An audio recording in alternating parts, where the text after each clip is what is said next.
Hey, that's the jam right there.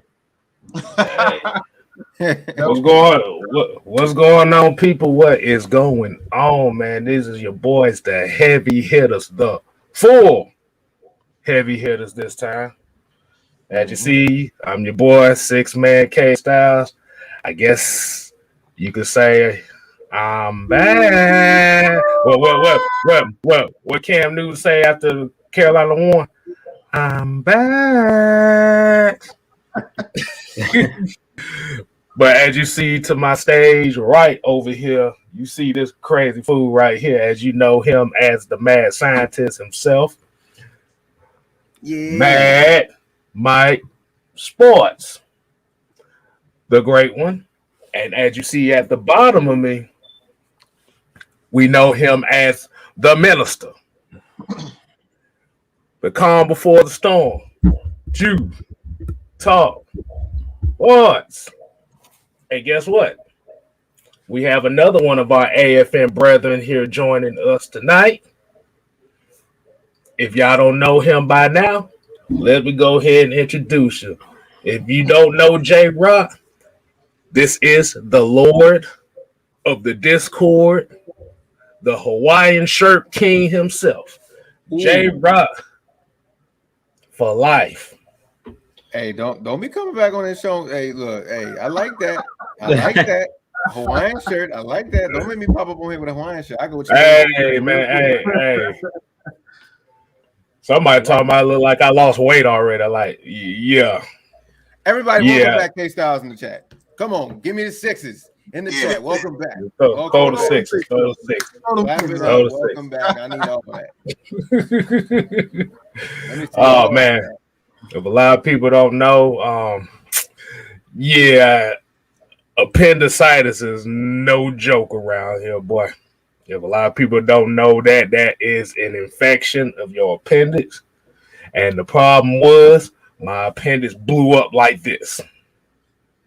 Mm-hmm. Which if I didn't catch it in time, that bitch would have ruptured inside my system. And that's a whole other problem. It might not be no KStylzz anymore. Let's just say that. So, enough for the sad stuff, man. What's going on, fellas? What's going on, people? With them sixes. What's going on? How y'all doing? I'm still trying to get my energy back up. Still trying to get it back up a little bit. But hey, KStylzz gonna be 100% here soon. What's going on, fellas? What we got for him tonight? Ooh, man. Thursday night football. I don't know. I always forget to load the news up, but what's some news? Oh, I got one right off bat. These guys ain't playing no games with these players right now. I think the patience have worn thin with not only Arthur Smith, but Dean Pease. They're quietly starting to call players out. We saw in the post game that Arthur pretty much said the receivers are just not winning their one-on-one opportunities. They're not beating their man on man. That's what man coverage is. It's just one-on-one. One-on-one, you have to beat your man, and the wide receivers are just not doing it. So when you have a struggling offense, a struggling running game, wide receivers got to do what they got to do, and they're just not winning that one-on-one opportunities. Not only that, Dean Pease pretty much stated in his press conference, he's calling out one guy in particular, and I want to give the guy who always says, "That's my dog." Go ahead, Jude. What am I talking about? I know who you're talking about. Dante Fowler Jr. That's my dog. Y'all know I always say that's my dog. That's my dog. That's my dog. That's my dog. Yeah, man. Hey, wait a minute. Before we get to that's my dog, why would Jamal? Hey, it's been a while, so you know what we forgot to do, right? Yeah, we did. No, we forgot to do it. We working it back here, so it's time. Before we get to my dog, let's go ahead and get the real cow back in full effect. I apologize, people. Like I said, you work with me. Now, if I can get my mouth to do what I needed to do, we'll be all right. All right. But like I said, we're gonna get to this real roll call here. Let's go ahead. We're gonna do a few names. There's so many names in here, so I can't get all y'all at one time. We got Joseph Thornton in the building. We got Floyd Donnelly. We got Raheem DeVille. We got Asia Green. We got Black Heart, Low Ski. We got Michael Walker, ATM 534. We got Reggie C2K. We got Jamarius 58. Let's see. We get a few more in here. YMOF Jamal. Of course, he got to get shouted out because he mentioned that I didn't say the shit. So we got Dreddy in the building. We got Jerry Bowie. We got shouts out to Noah Tyndale. He been doing his thing. That's AFN fam. Y'all make sure y'all show him some love. We got CK22. See, now my computer acting a complete ass right now. Miss Maggie T, she's in the chat. Y'all make sure y'all show her some love as well. Man, I don't care about my bad, y'all. I don't know what it is about every time I do this thing. All of a sudden, somebody will pop up in some news about something I don't give a damn about. USK night, and we're gonna do the last couple ones. We got Prove It, and we got the real. And we're gonna go with Bubble Gum. All right, go ahead, Ju. You said he said that's my dog. What's going on with that's my dog? Oh man, he got the sick. Oh man. Oh. I had to go grab the prop while you was doing the roll call.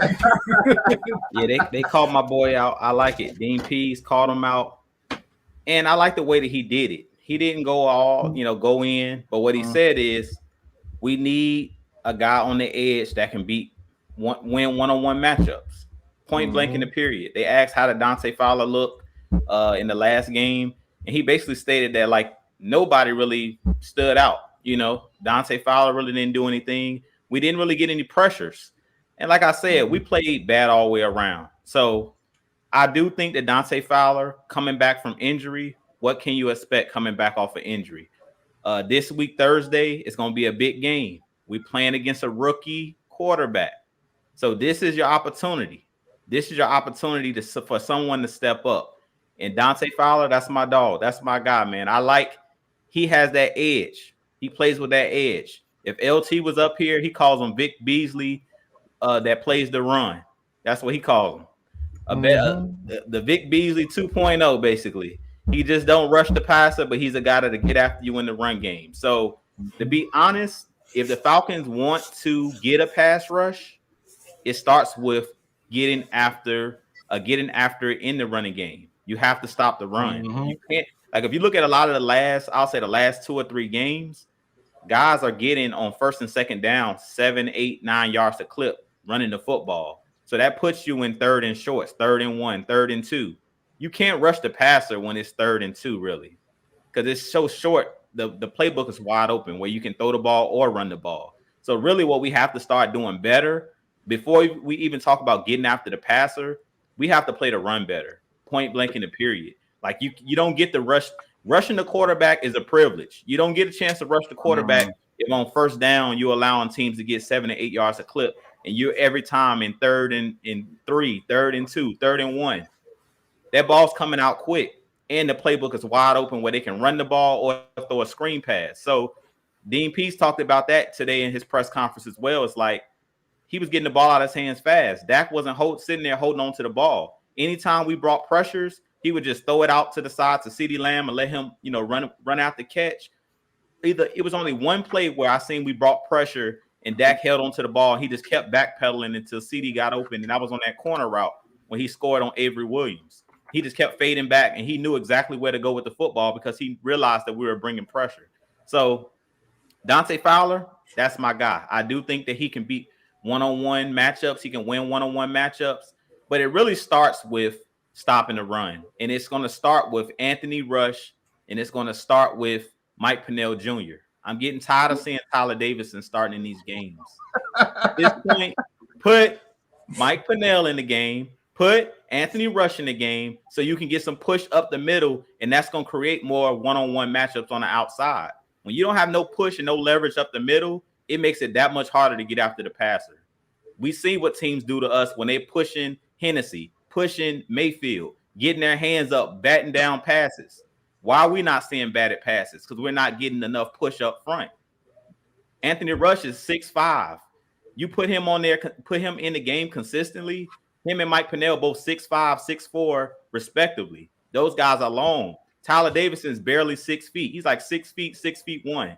Him and Grady are smaller defensive tackles, 3 techs, whatever you want to call them. They can't bat passes. Their arms are short.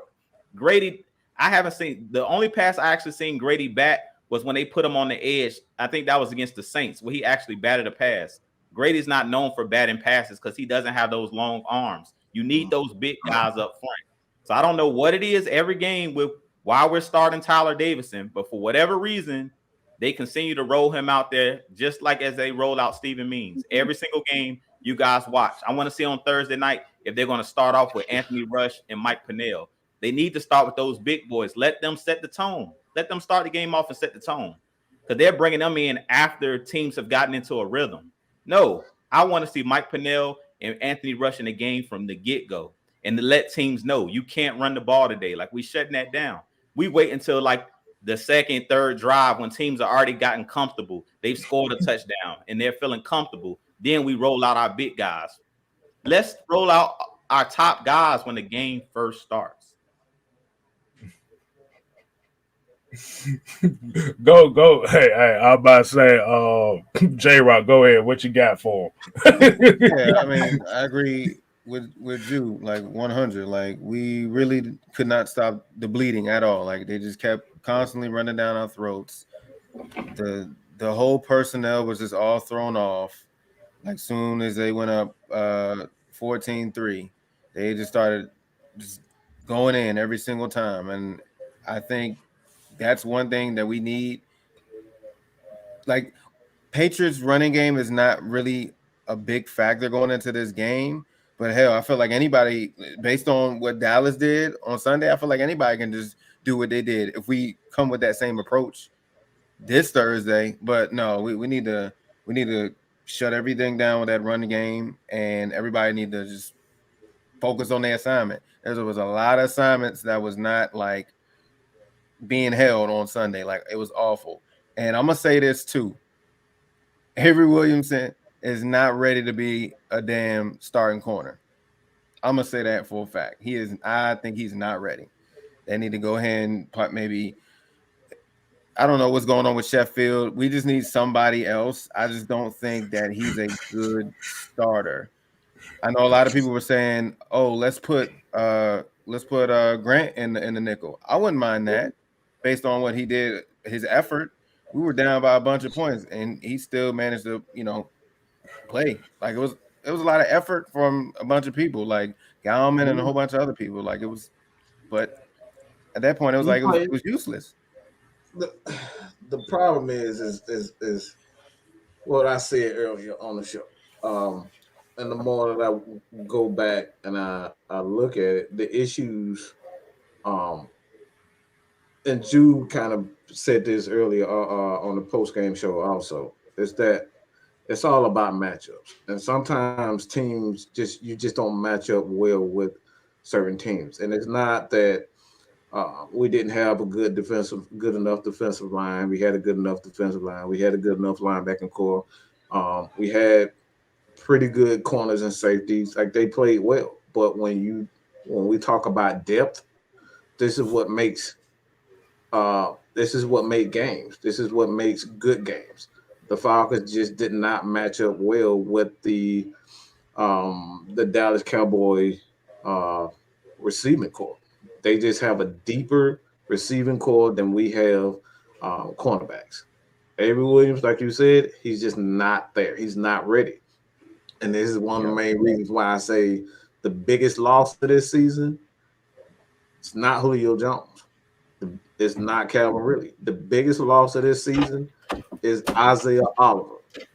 Isaiah Oliver was an absolute key to this defense. When you look at how Dean Pease has always, you go back to not even just Dean Pease, you go back, just go back to Dean Pease when he was the defensive coordinator with the Patriots. One of his key things, you even go back to Tennessee. One of the things he liked to do is use those slot corners. Like that position is a high priority position in his defense. He has to have a corner that he can do multiple things with. And when you don't have that, yes, you can have good safeties and Harmon and Eric Harris. Those guys play well. But when you don't have that third guy, what they're going to do, offense is going to do, they're not even going to try Green. They're not even going to try Eric. They're not going to try Harmon. They're not going to try Dion. All they're going to do the entire game is go at that third corner. So that was the biggest loss of that game. If you go back and look at the team, if you go back and look at the tape of that Dallas didn't even try to go at Dion. They didn't try to go at Grady. They didn't even try to go at Harris. All they did the whole game was throw the ball to CeeDee Lamb and use CeeDee Lamb. CeeDee Lamb. All you heard the whole game. CeeDee Lamb, CeeDee Lamb, CeeDee Lamb, CeeDee Lamb, CeeDee Lamb with the touchdown, CeeDee Lamb with the run. That's all you heard. So that's the issue. The Falcons, I've said it before, even on Twitter, you follow us up on Twitter. We say this all the time. I said this on Twitter also. I said the biggest change in the NFL now is that slot corner position has become an elite position. Every team must have a slot corner that they can depend on. It doesn't matter if you have a shutdown corner, one shutdown corner. Teams can get past that. How? Because now you got tight ends who can run these 4-5, 4-4. They put those guys in the slot and they just eat you up all day. Doesn't matter if you have a guy like AJ. You gotta have a guy in the middle of the field that you can count on, and that's what the Falcons don't have. I was just gonna say that, catch when you were saying about Richie Grant. Where Jalen Hawkins been at? Shit, that's been the main guy getting you. He was actually hurt. He wasn't in the game, and that's one of the reasons why. Yeah. Because like you said, you got to have somebody that's out there in that secondary that can make plays. Because AJ Terrell is not getting tried, so who's gonna step up? And I actually read something, KStylzz, that I know a lot of people was like, oh, you know, what did AJ Terrell do that day? I mean, I think he only allowed like 2 catches for like 19 yards. I've read he didn't, you know, I'm not worried about AJ Terrell. I think AJ Terrell is already solidified. He let whatever on the field does the talking. I'm sure he's probably looking like, you know, but nobody's really talking about it. Of course, we're talking about it, but you know, y'all know how the media is. So we know, we see it. So he's doing his thing this year, second year. I love it. Yeah, because Avery Williams said, "Wow, the play that I saw from when that threw that Jesus ball up and he and Avery Williams failed." I said, "Oh Lord, yeah, he ain't." You know how many yet. times that happened this season? It's so annoying, man. Where quarterbacks are backpedaling, they just throw that thing in the back. It's so annoying. It's like, where is y'all awareness of where the ball is at? Like, why is nobody turning around looking at the ball? That's an easy interception. That ball is really floating in the air, floating. They just gotta keep his feet under him. Boy, as soon as he made that cut, boy, that motherfucker slipped like on a banana peel like Mario Kart, boy. You know, you ran over that banana peel, your ass started. Boy, his feet started doing that. He ain't seeing. He won't be seeing my field. I was a damn. Reggie C2K said, "I wish we could get Buster Screen in here." Oh no!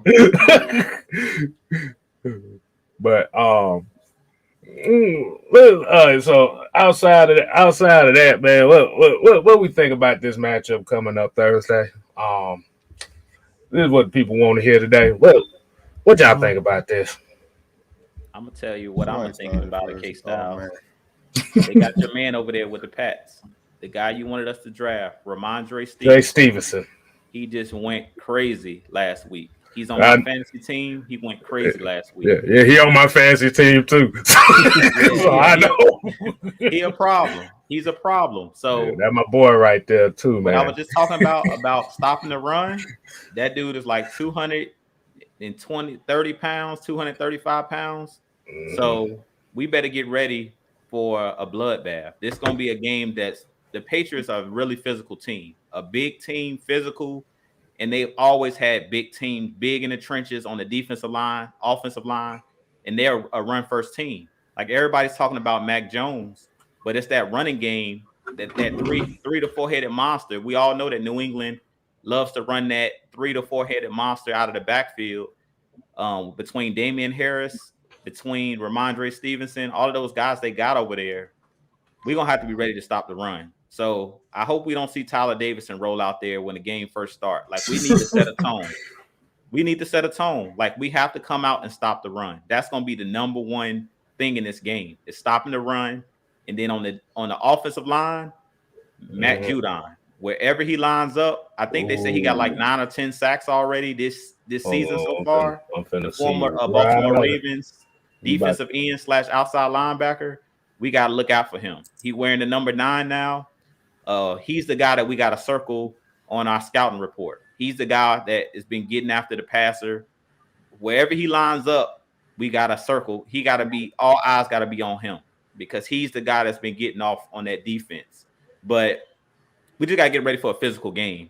This is going to be a bloodbath. This is going to be a game just like the Saints game, hard hitting, because the Patriots, they're just one of those old school football teams. They're playing old school ball right now. Run the ball, play action. They want to run the ball upwards of 40 times. Like they want to run. And then as soon as they, you all start biting down, that's when they allow the rookie quarterback, Mac Jones, to throw the ball over your head. And the kid Bourne that they have over there, who did that double move against Dallas, he's the guy that's been getting a lot of big plays. Between him and Nelson Aguilar. We know Nelson Aguilar, sometimes as far as catching the ball, but he does have Bourne. So in this game, it's going to be important. It's going to be important to stop the run. That's the number one thing in this game is stopping the run, and we're going to have to run the ball. So Mike Davis, where are you? We need you, bro. We need you to step up because CP, he's not playing. Like I know they showed him at practice and all of that, and I was like, I love the gamesmanship. We know that CP's not playing Thursday. If we're smart, he shouldn't play in this game. So Wayne Gallman, I want to see some Quadre. Like put Quadre in the game. And even I don't know if they've activated him, but we have a physical runner in ourselves with Caleb Huntley. Put him in the game. If Mike Davis ain't doing what he needs to do, I don't care. Bury him on the roster. I'm tired of seeing 18 yards a game. I'm tired of seeing below 50 yards rushing. Like that's unacceptable.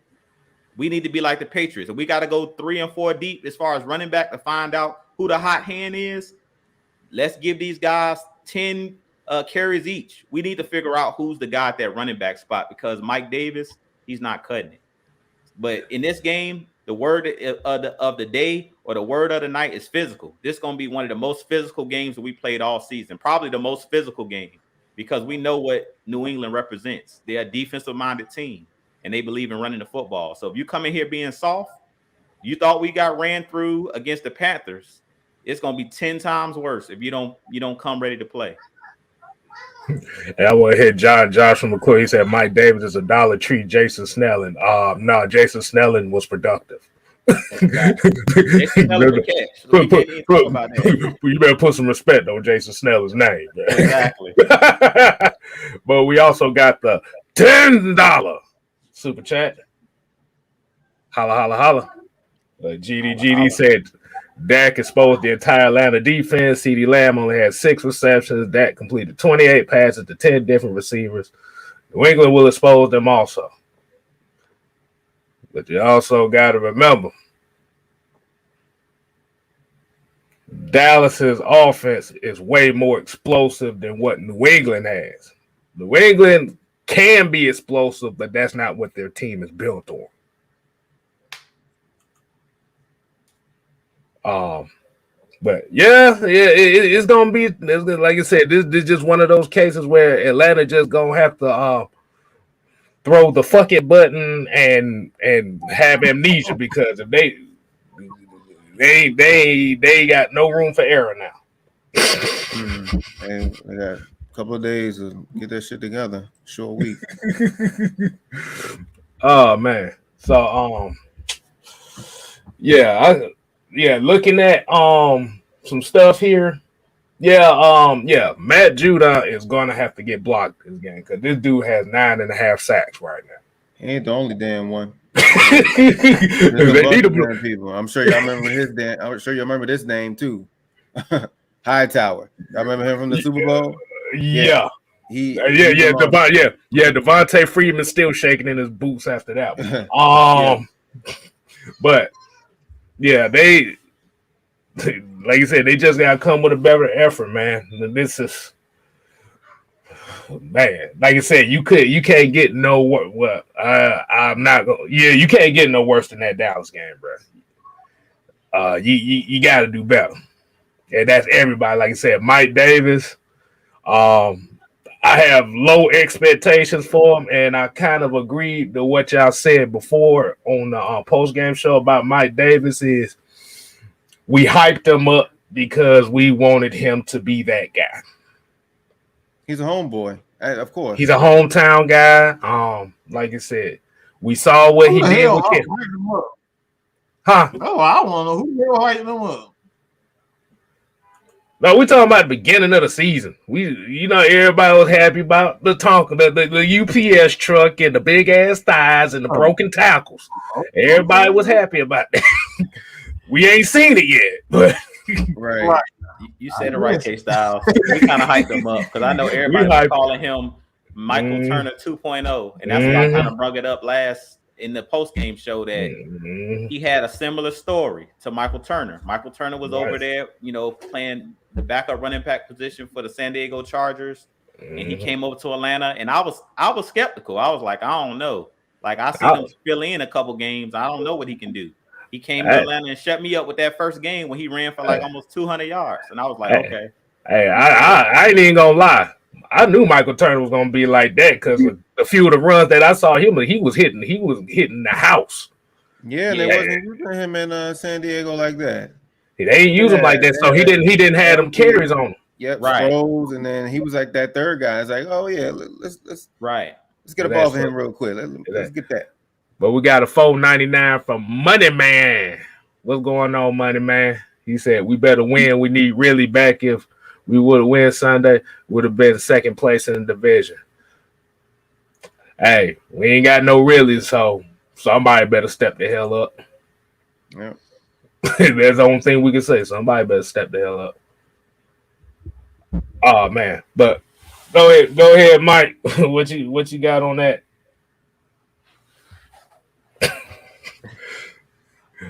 Okay, that look says everything. Go ahead. I'm talking about number 18. I'm just not doing it.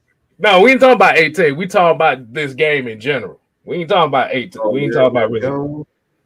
Yeah. Before we get to the three keys, this what you think? Well, look, I'm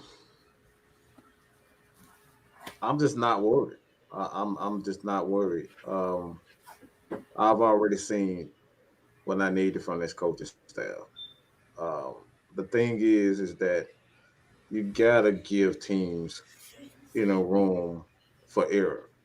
I keep saying this over and over again, and I don't know why no one just continues to go over everybody's head. That fucking piece of trash head coach in Los Angeles, this bitch ain't did nothing since he got there. He done had a quarterback. He done had Deshaun. He done had OBJ. He got Matt Stafford. He had Todd Gurley. He got Aaron Donald. This dude had they giving him everything. They done traded for dang on Jalen Ramsey, Miss Thing, and they still suck. They still losing games that they shouldn't be losing. And we complaining about the Falcons losing one game in embarrassing fashion. We're good, people. Arizona Cardinals have one of the best wide receiver cores in the league. Rondale Moore, AJ Green, Christian Kirk, Zach Ertz. These are some great receivers. And they scored 10 total points. And we are complaining about the Falcons getting their ass kicked one time. We are good. Calm down, relax. It's a process. We're literally playing with absolute, and this is no disrespect. And look, I'm just gonna say it like this: we're playing with Ridley is not playing. There's no Julio Jones.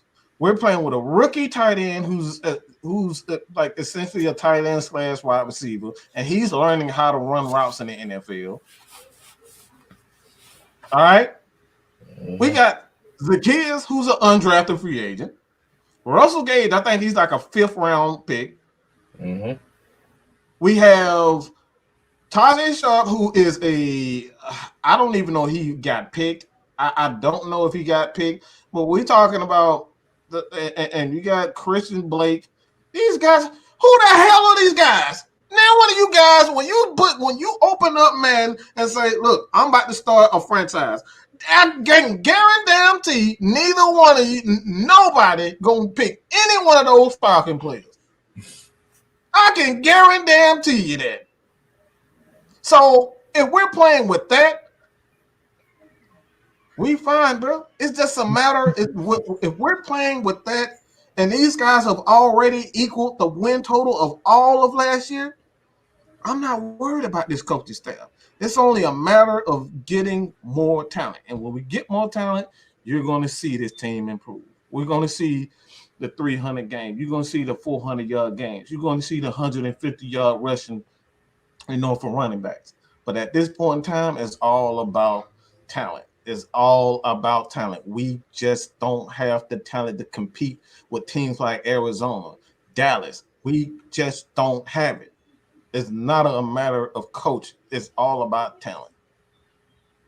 All right. We got a $5 super chat. Holla, holla, holla. Blackheart said, let's not forget we in cap hell. Had our number one say, I want out at the beginning. Really is out. Also new coaches. So pretty much kind of on tell what Mike's saying as far as we dealing with house money right now. Because it actually goes into what I was about to say, too, because I've actually looked up some stats here. I don't know if y'all looking at me at the side. I'm looking at some stats here. Okay. Kyle Pitts, Cordero Patterson combined for almost 1,100 yards. That's the total of the next 5 receivers we got. Actually, that's more than the next 5 receivers that then caught passes in his offense combined. We got Calvin Ridley at 281. We got Hayden Hurst at 158. We got Tajay at 170. We got Russell at 159. Olamide Zacchaeus at 194. Christian Blake is at 20. Lee Smith is at 53. And Frank Darby got 14. You know what those sound like to me? What's up? All those guys, well, minus Kyle Pitts and the guys that we've been having as far as receiver-wise. Y'all think about this. Those guys are only good for situations. So, like, Gage is only good for, you know what I'm saying? Like, they're not like a big star. Those are just key situation guys that just come in. It's like, okay, we got Gage. We know Gage is a good, clutchy catcher sometimes, but that's it. It's only a few guys like that, like on this team. We don't have like of course, Ridley or Julio Jones, where they're like every down, like, okay, we got to shut him down. They're not looking at Gage like, oh, yeah, we need to double him, or, you know what I'm saying? Those are situational guys. Yeah. That just manage to, do what they need to do at key moments. That's all they are. That's what Matt Ryan has to work with right now. It's sad, but it's true. That's what he gotta work with right now. So it's tough. Yeah, man, because it's not like one of these cases where these guys have only played like 2 or 3 games. These guys have played between 7 to 9 games, and that's not looking good. Yeah, but that comes down to what you said in the post game show. We just have small receivers.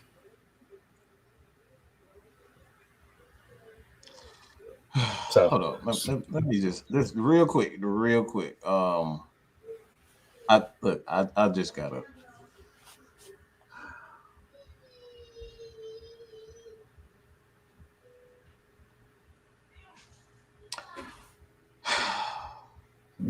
People.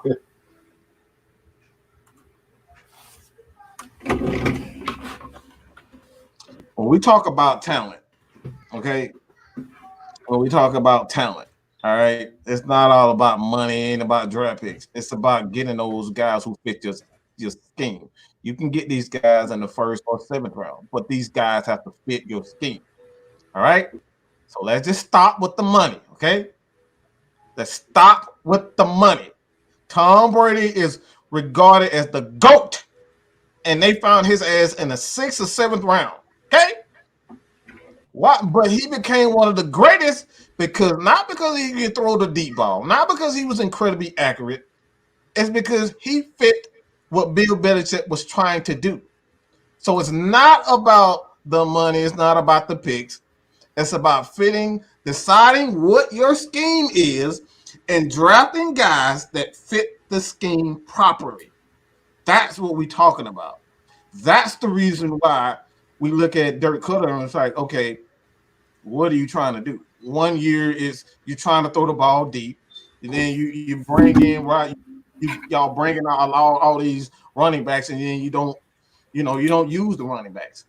It's deciding what you're going to do and grabbing those guys, whether it's in free agency or drafting, and putting these guys in your scheme. So it's not all about money. It don't matter how much money you got. I mean, we can see that right now with the Rams. We can see it with the Saints. The Saints have been teetering the edge with their salary cap for 4 or 5 years now. But they get cheap players. They get the right draft pick, and they pick these guys in their scheme. It's not all about money. So let's relax with the Matt Ryan contract mess. It's bullshit, okay? That's all I got to say about that. Bullshit. Stop with the contract mess. let's see. Let's say 48. Let's see. 40. Boom, boom, boom. Because even if you trade or get rid of them next year with that, like you said, you still gonna be on the hook to pay him, and only thing that cap is gonna save is about $8 million. So, like I said, the thing about like Mike just said, you got one of the GM assistants as the GM for the Falcons that had been dealing with salary cap hell for the last 9 years with New Orleans. Yeah. It don't always work the first year, but you never know. Because right now it look like the only dead money hit we gonna have for next season is Julio Jones. As of right now, I'm just saying. And that's for 15. So what y'all gotta say on that? I'll just say this. From what Arthur Smith is working with what this coaching staff is working with, as far as the players that they kind of just inherited, they're doing a good job. Like we're in the hunt. I think so too. You know what I'm saying? We're in the hunt. We've, as Mike just said, we won 4 games all of last year. We've already won 4 games this year. So this is a win. This season already is a win because you're already seeing improvement. You're already seeing that these guys know how to develop guys. We are going to have to give them time to build this roster. We're going to have to give, I usually give coaching staffs at least 3 years to bring in their players. Because if you notice, and me and Mike kind of had this talk after, I think, one of our shows. If you guys notice, they're starting to phase out the DQ and the Thomas Dimitroff players. If you look at the defensive line, cutting JTM, bringing in James Valters, bringing in Anthony Rush, bringing in Mike Pennell Jr.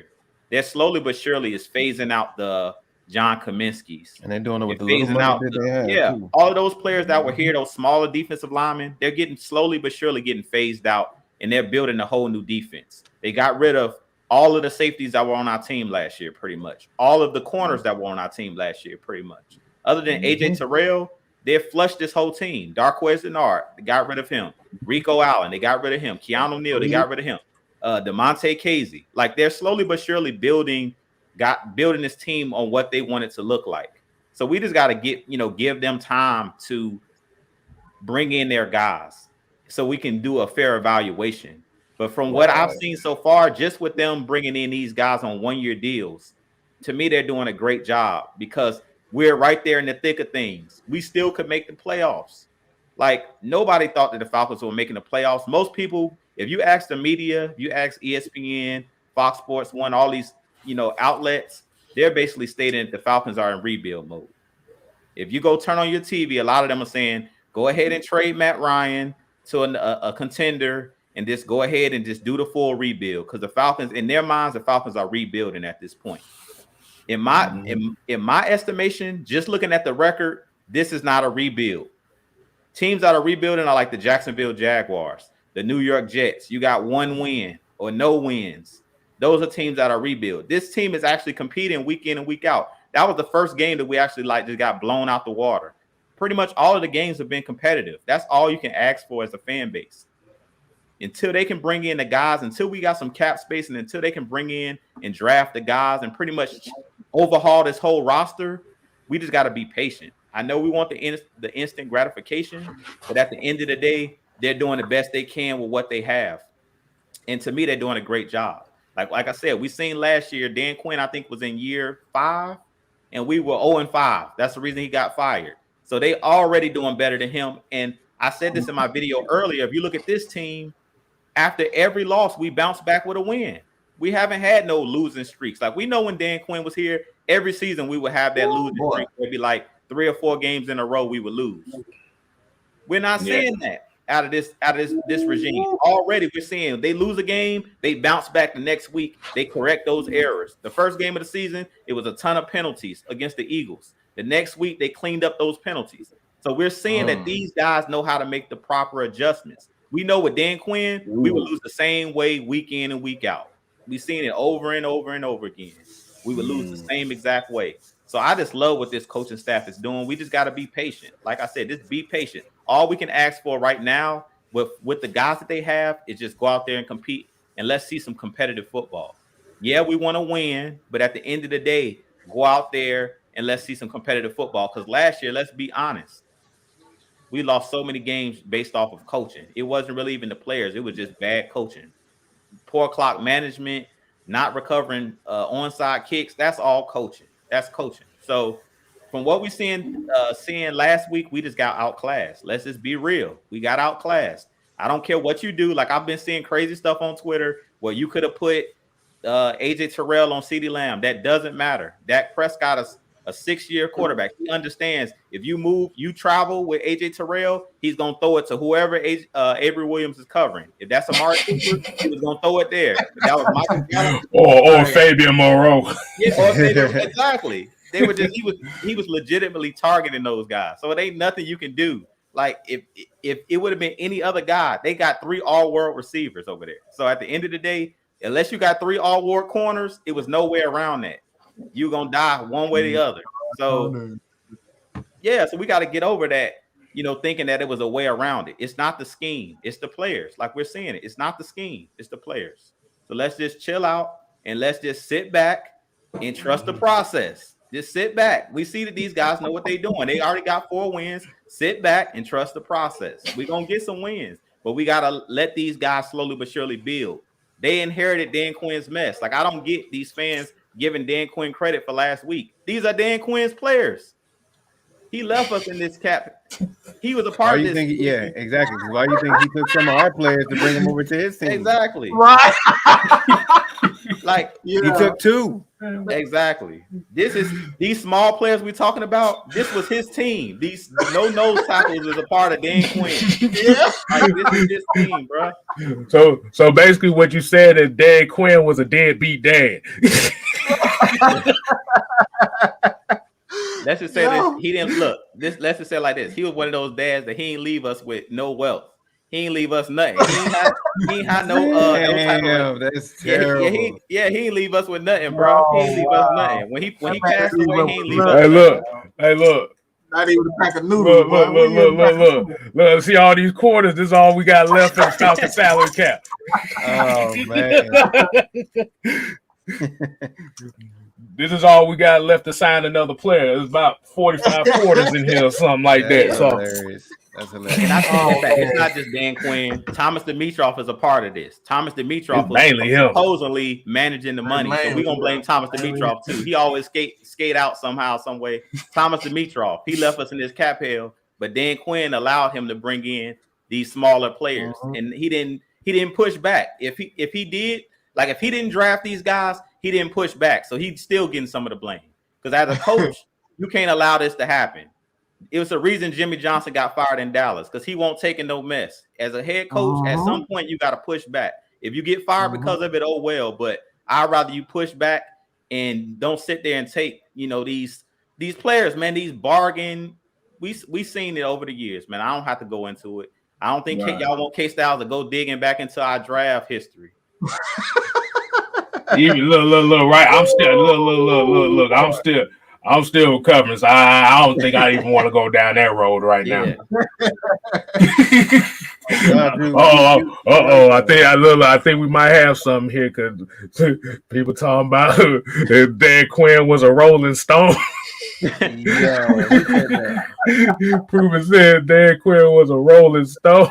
Oh man. Drew State. He said deadbeat Dan. Boy, you take that motherfucker to the Maury Povich show, boy. I'm telling you, man. But he is the dad. If you have not already, check us out on Twitch. We're about 3 away, J-Rock, right? 3 away from 50. If y'all can go on Twitch right now, I'll drop the link in the chat. Go follow us on Twitch. We are 3 away from being an affiliate. And once we get an affiliate, I'm gonna say this one time, and I don't know if I'm gonna say this the last time. So y'all might as well archive this live right here. But if y'all can, this is for anybody. Y'all know y'all mess with y'all bang with us real heavy. If y'all can get this man, the one that's above me, if y'all can get him do the eyes so they can see an example. If y'all can get Mad Mike a screenshot and send it to me, I will pay y'all. Y'all hear me? I will pay y'all. Listen to me. I will pay y'all. If y'all can get a screenshot of Mad Mike making that face, because what I'm gonna do, I'm gonna make it an emoji, and that's gonna be the new emoji. I'm gonna try to do it. I'm gonna try to make that emoji for Twitch and YouTube and Discord. And hell, might be even on a t-shirt. You never know. But somebody got to make it happen. I will pay y'all for whoever can screenshot him doing that. Y'all had y'all chance right there. If anybody after this live, if y'all found it, I can go crop it immediately. But anyway, I'm gonna piggyback from what you were saying. Yeah, everybody got to relax, because I've been seeing a lot of stuff since the Dallas loss, especially. They're like, man, we should just tank. We're 4-5. We're what? I think we're one or a half a game or a game behind Carolina, and they just got in our spot just now. I think 49ers is now on the hunt now, since they just won last night.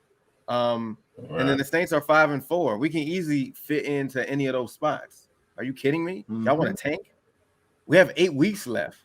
Hello? Like, what are y'all talking about tanking? I've been seeing that lately. I don't know what's been going on. They just gave up on the season. I mean, that's like we've been talking about. That's our first blowout loss since like week 1. Like, relax. And then look at the roster from the beginning of the season and now. It's a big difference. Come on, y'all need to get it together. I think tanking is for. I think the people that talk about tanking is the ones that want to see the team lose, so it gives them an excuse to move on from Matt Ryan. That's really what that comes down to. They can keep but I mean, hey, but boy, if you get that emote or something like that, like you said, make that a mask or something, just put it on the show one time. That's gonna be funny as shit, bro. I can't wait. Somebody, please, anybody in the chat, if you're watching, there's 156 people watching right now. I know y'all hear me loud and clear. If y'all can get Mad Mike, Googly eyes, like if y'all got a screenshot, I will literally put it on Discord, YouTube, on a T-shirt, wherever.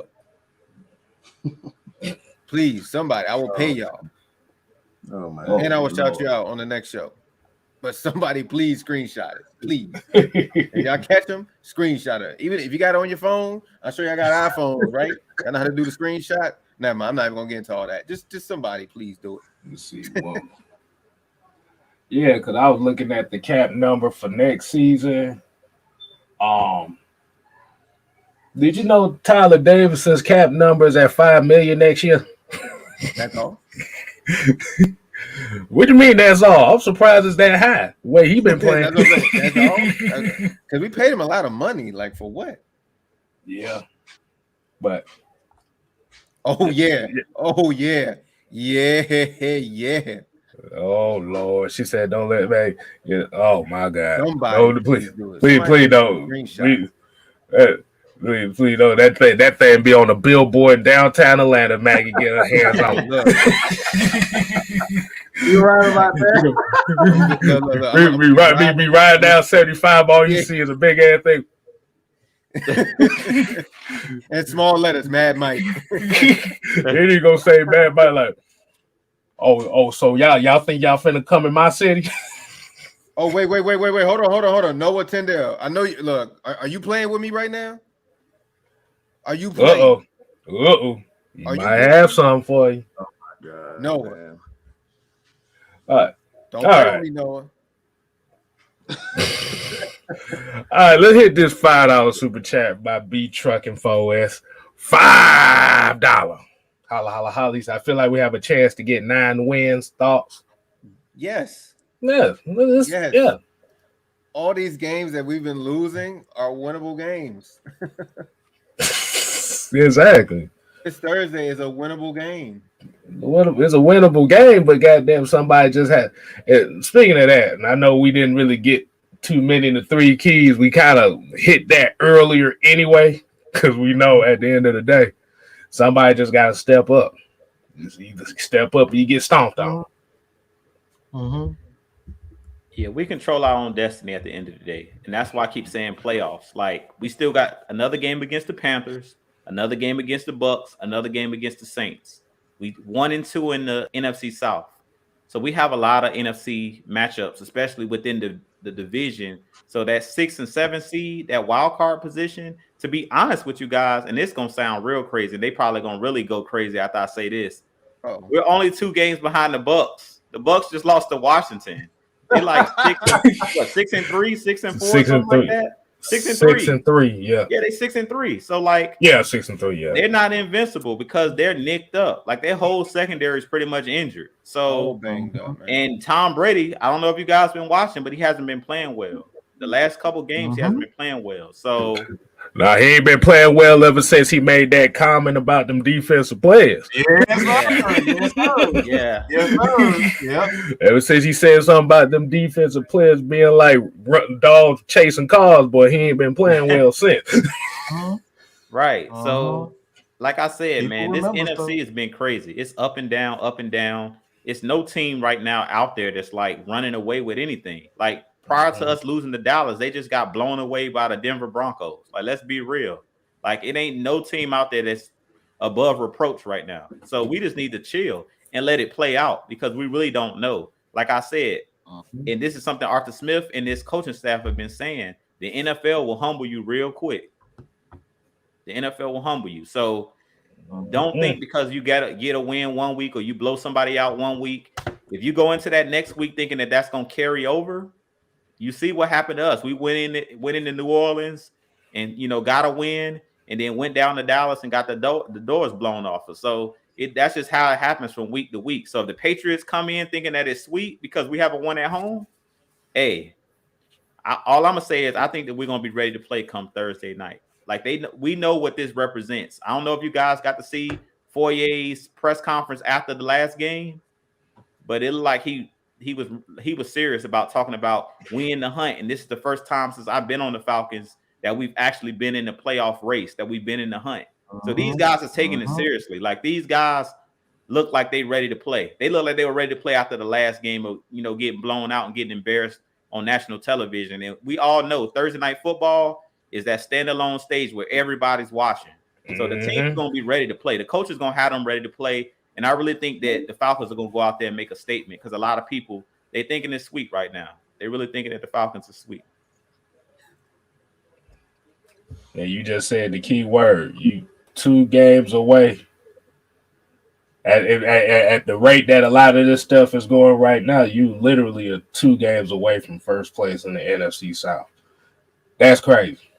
And we panicking. And we panicking, bro. Like we 0-5 or something. Yeah. Well, I'm saying the Falcons Nation is a lot of people are panicking, and I'm like, I don't see why. You know what I'm saying? We chill. We always chill, but they're panicking like this is last year. Last year was a time to panic because we were just like losing every single game. This team is actually competing. So I'm like, let's give these guys a chance. Like we lose one game and it's like, oh man. Like they said, we lost one game. I don't care how much the Cowboys beat us by. That was one game. We lost one game. Chill out. We're not on a losing streak. That was one game. Let's see if we can move on. And this week, see what happens. Now, we get blown out Thursday. Then we got a problem. We might be singing a different tune. Somebody got to pay if we get blown out again. Somebody got to goddamn pay. Yeah. Exactly. Yeah. We doing the wave out here. That's what we do. We doing the wave. We sitting down. Wave, yeah, we win. Then we back down like, oh, they lost. Like, nah, I can't have that, boy. That's bad. That's bad for your mental. Trust me. Hey, What's right now, Sensei? Is this is a rebuild year? My problem is the coach said before he got hired, he told Arthur Blank that we can win now. Your worst is your bones, facts, and lies. So basically saying you're calling him a liar, even though he's already won 4 games out of 9. You tell me where's the lie right there. I got that. Team that literally what 7th or 8th place. I believe 8th. I believe it's 8th. The 8th spot in the playoffs. So we're talking about like what lie are you referring to? Like I think a lot of people think this 4-5 record is really a 1-8 record. I think that's their mindset is this team is 1-8. Yeah, I think they wanted to see it because they want to see Matt Ryan gone and they want to see a rebuild. But guess what? Just like you said with Foyer ain't trying to hear that shit, man. Foyer don't care. And they think it's so easy to get rid of Matt Ryan. It's crazy. And what do you say? In order to rebuild, you gotta have what? Money. And we ain't got none of it. We ain't got no cash. We ain't got none. So This is all we got right here. This is all we got. No damn coins. Look, this is barely enough right here. KStylzz, we finna rebuild on a bunch of 1 year deal, guys. Look, the Falcons gonna be the only team in NFL history in the next couple of years. Their whole team is gonna be up for free agency. You get a 1 year deal. You get one, and you get one. Exactly. Hey, real quick. Shout out to Noah because when I'm about to show y'all, Lord, you gonna run away from the camera? I'm gonna wait till he get back. He think he. Oh man, my nephew came in there. He snuck a banana, and he want me to open the banana. Man, sit here and take a look at this. Man, you about to be a whole meme, man. Oh my God! Hold on, what the hell you got going? Shout outs to Noah. Shout outs to him. You asshole! He got to get on my damn nerves. Like, I want y'all to look at this. Oh, Exhibit Lord.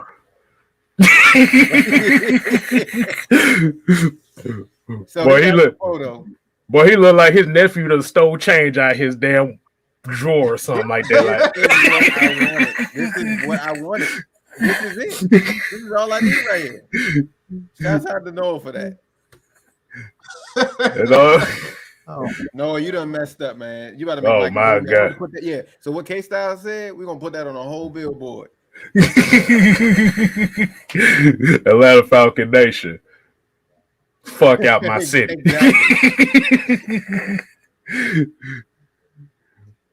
Oh wow! You saw that? You saw that shot? You saw that shot in here that Jarvis said?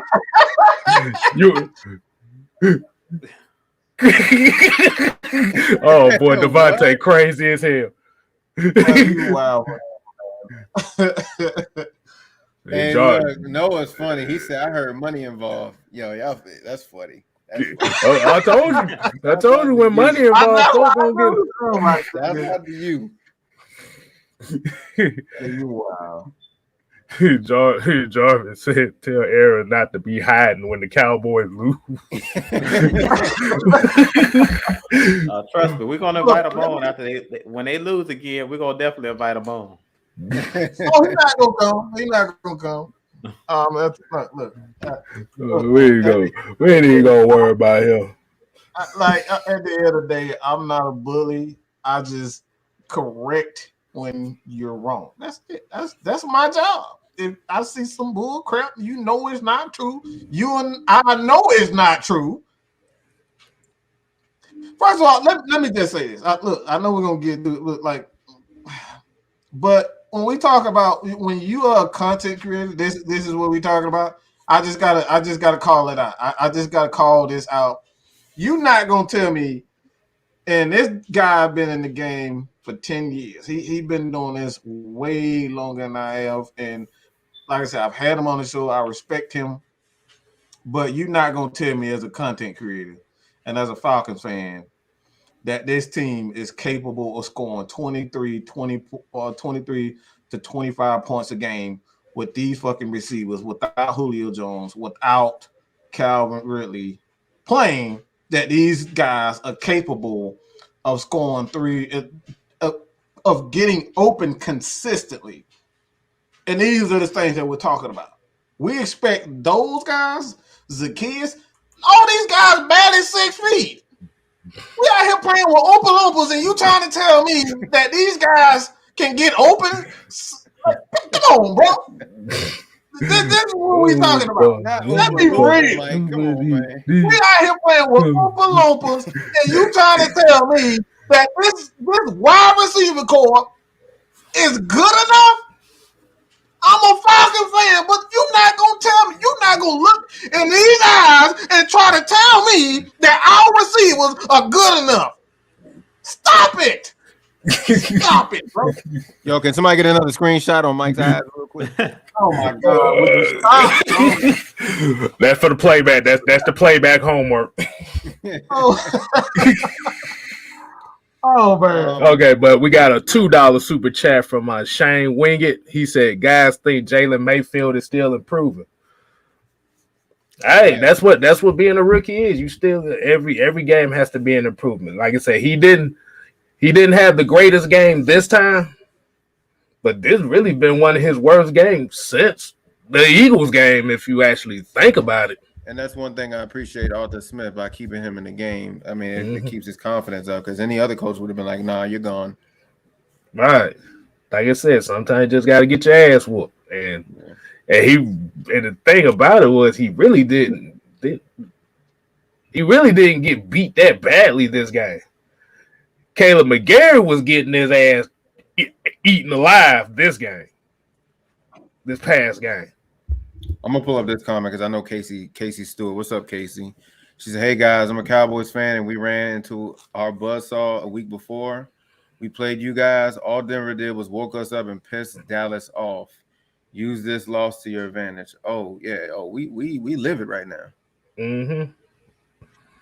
The problem is we use it to our advantage. Hell, we got to use it to our advantage against our own damn fan base. That too, because who knows? Thursday night it might be full of New England fans in that. But please, I get a look. The Falcons play 17 road games a year. Let's be honest with you. They play 17 road games a year. So you tell me we ain't got no damn stadium? Nah, our stadium is meant for the opposing team.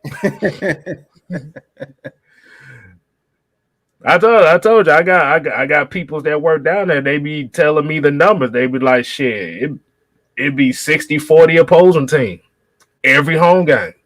I wonder how much the tickets for this Thursday game. I didn't even think about going. Shit, they said the last time the stadium was Falcons' advantage was the NFC Championship game. That's what I was told. So. Yeah. When they heard Michael Vick was gonna be I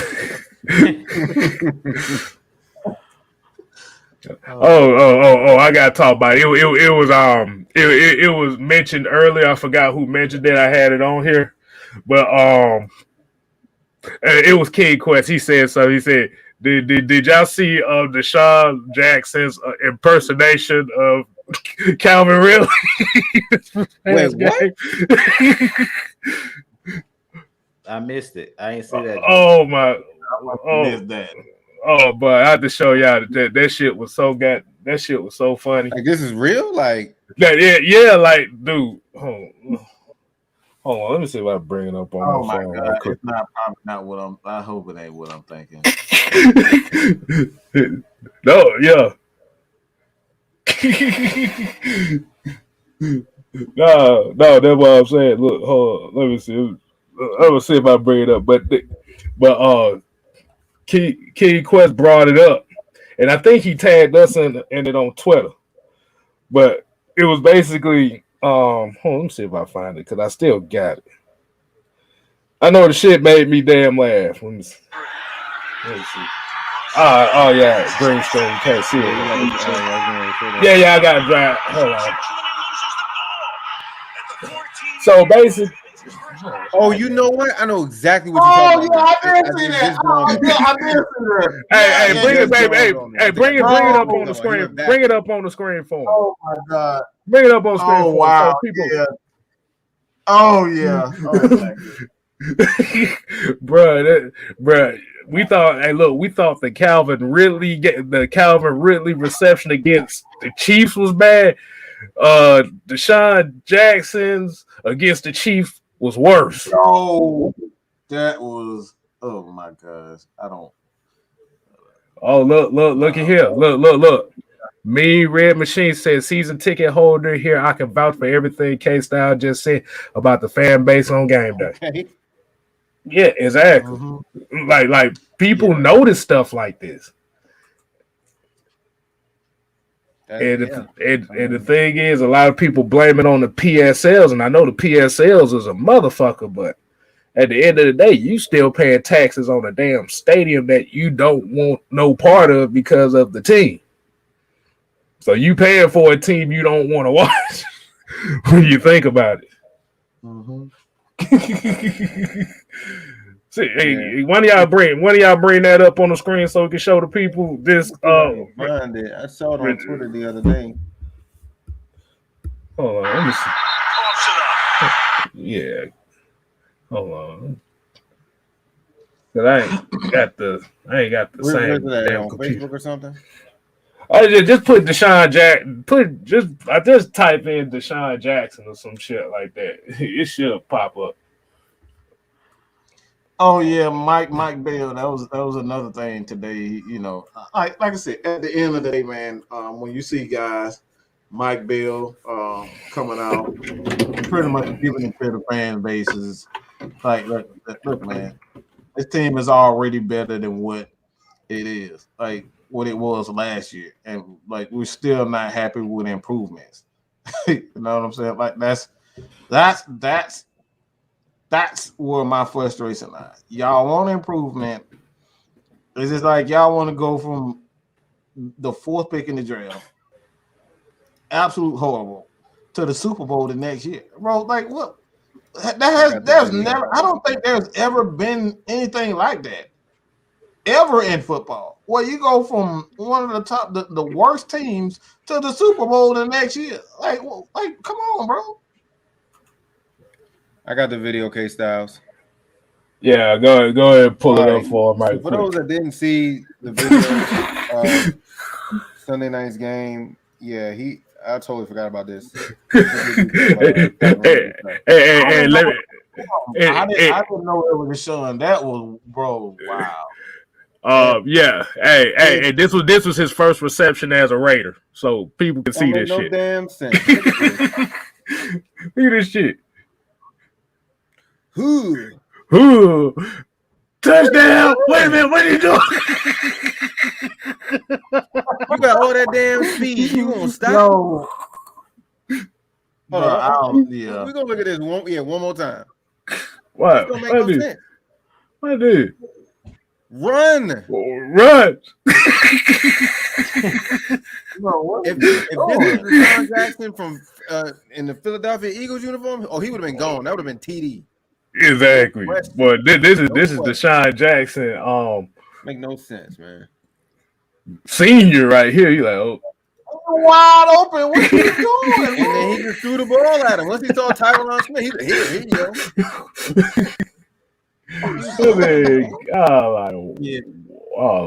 wow.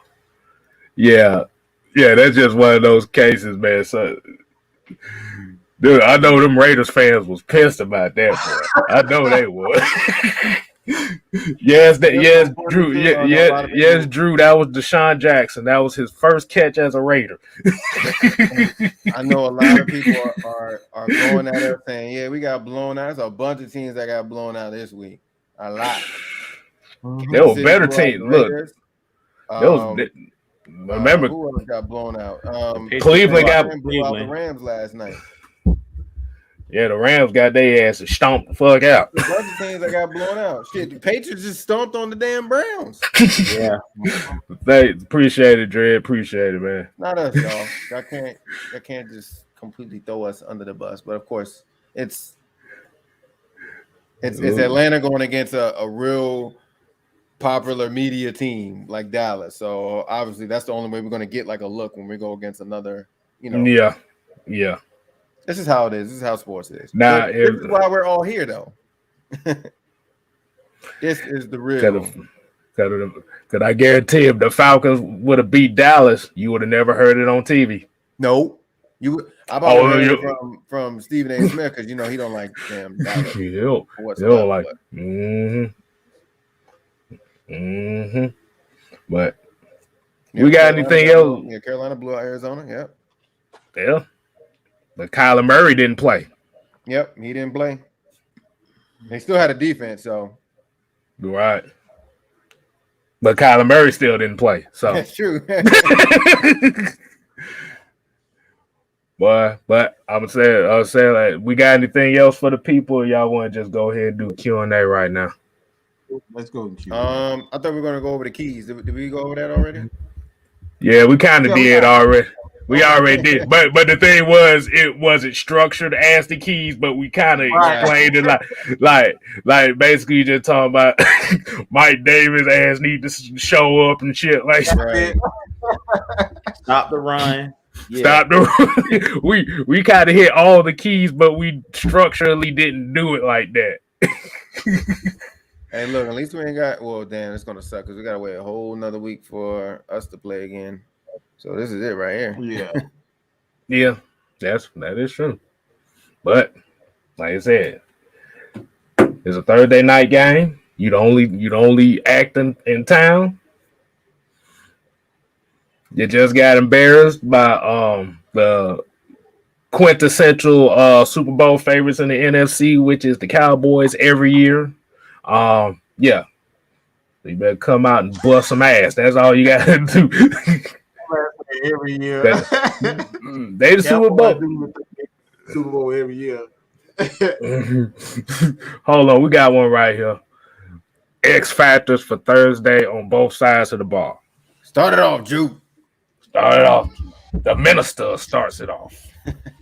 X factors. On defense, it got to be everybody on the defensive line. Every single person. Every single person. It's not one person. That's the problem. And if you go look at what Dean Pease said today in his presser, we need everybody to do your job. Everybody. We don't need you to do the guy next to you's job. You need to do your job. If your job is to stay in a certain gap, stay in that gap. Just do your job. If you do the fundamental things correct, Dean Pease defense is very structured, and that's the reason why he plays Steven Means. Like, we like, why he playing Steven Means? Why is he playing these veteran guys?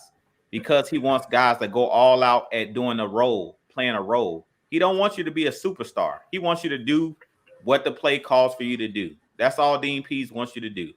If you stick to the game plan and the blueprint, we'll be fine.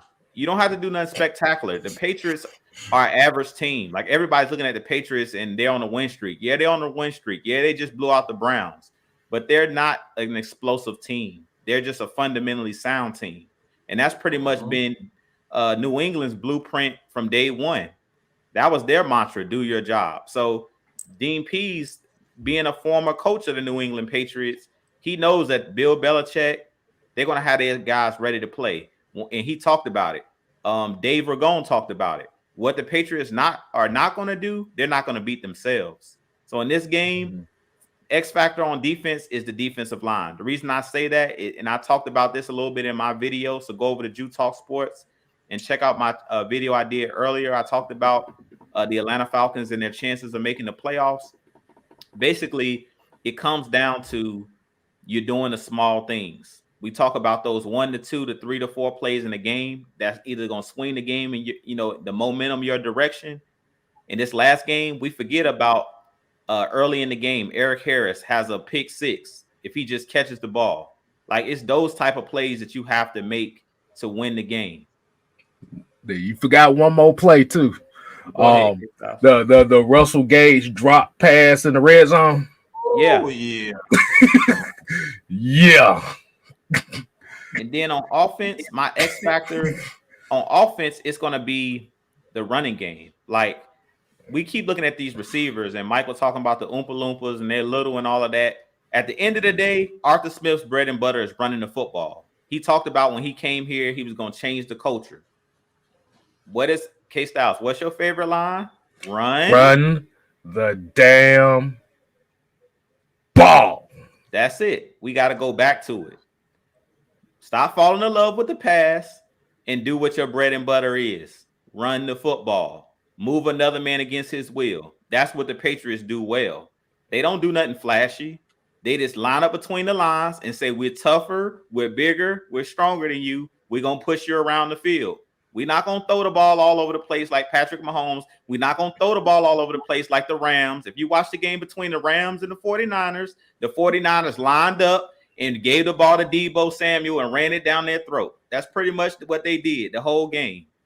So that's what the fundamentals. We got to get back to the fundamentals of football. It's not about the flash.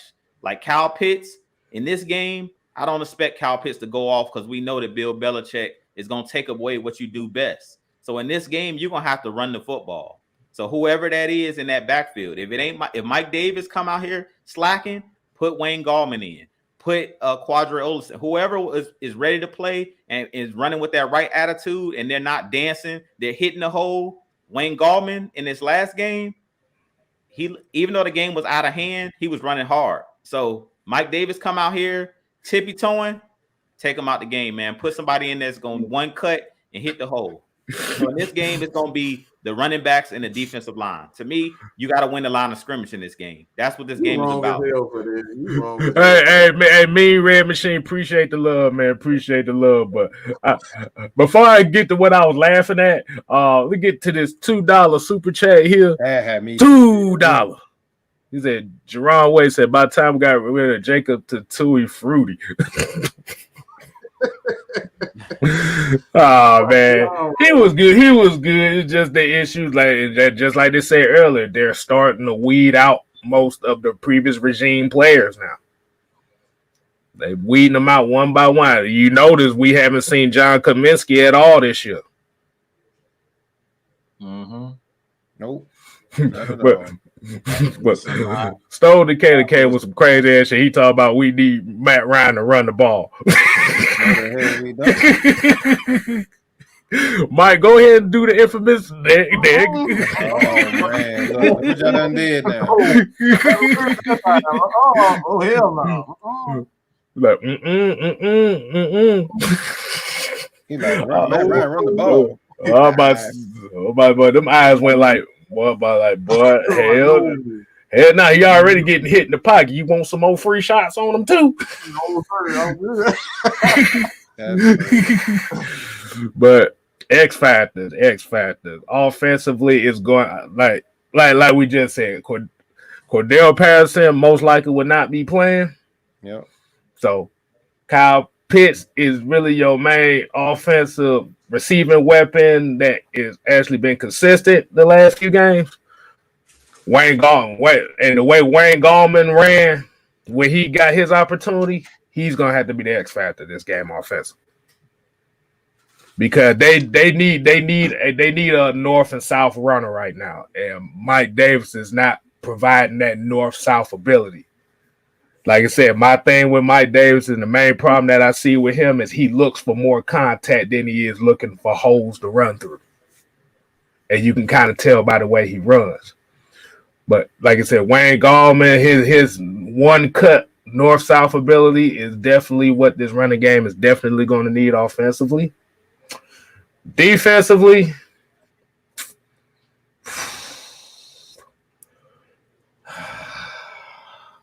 could you kind of hit what I was gonna say? I was gonna say the whole defense, but since he said that, I gotta switch it up just a little bit, bruh.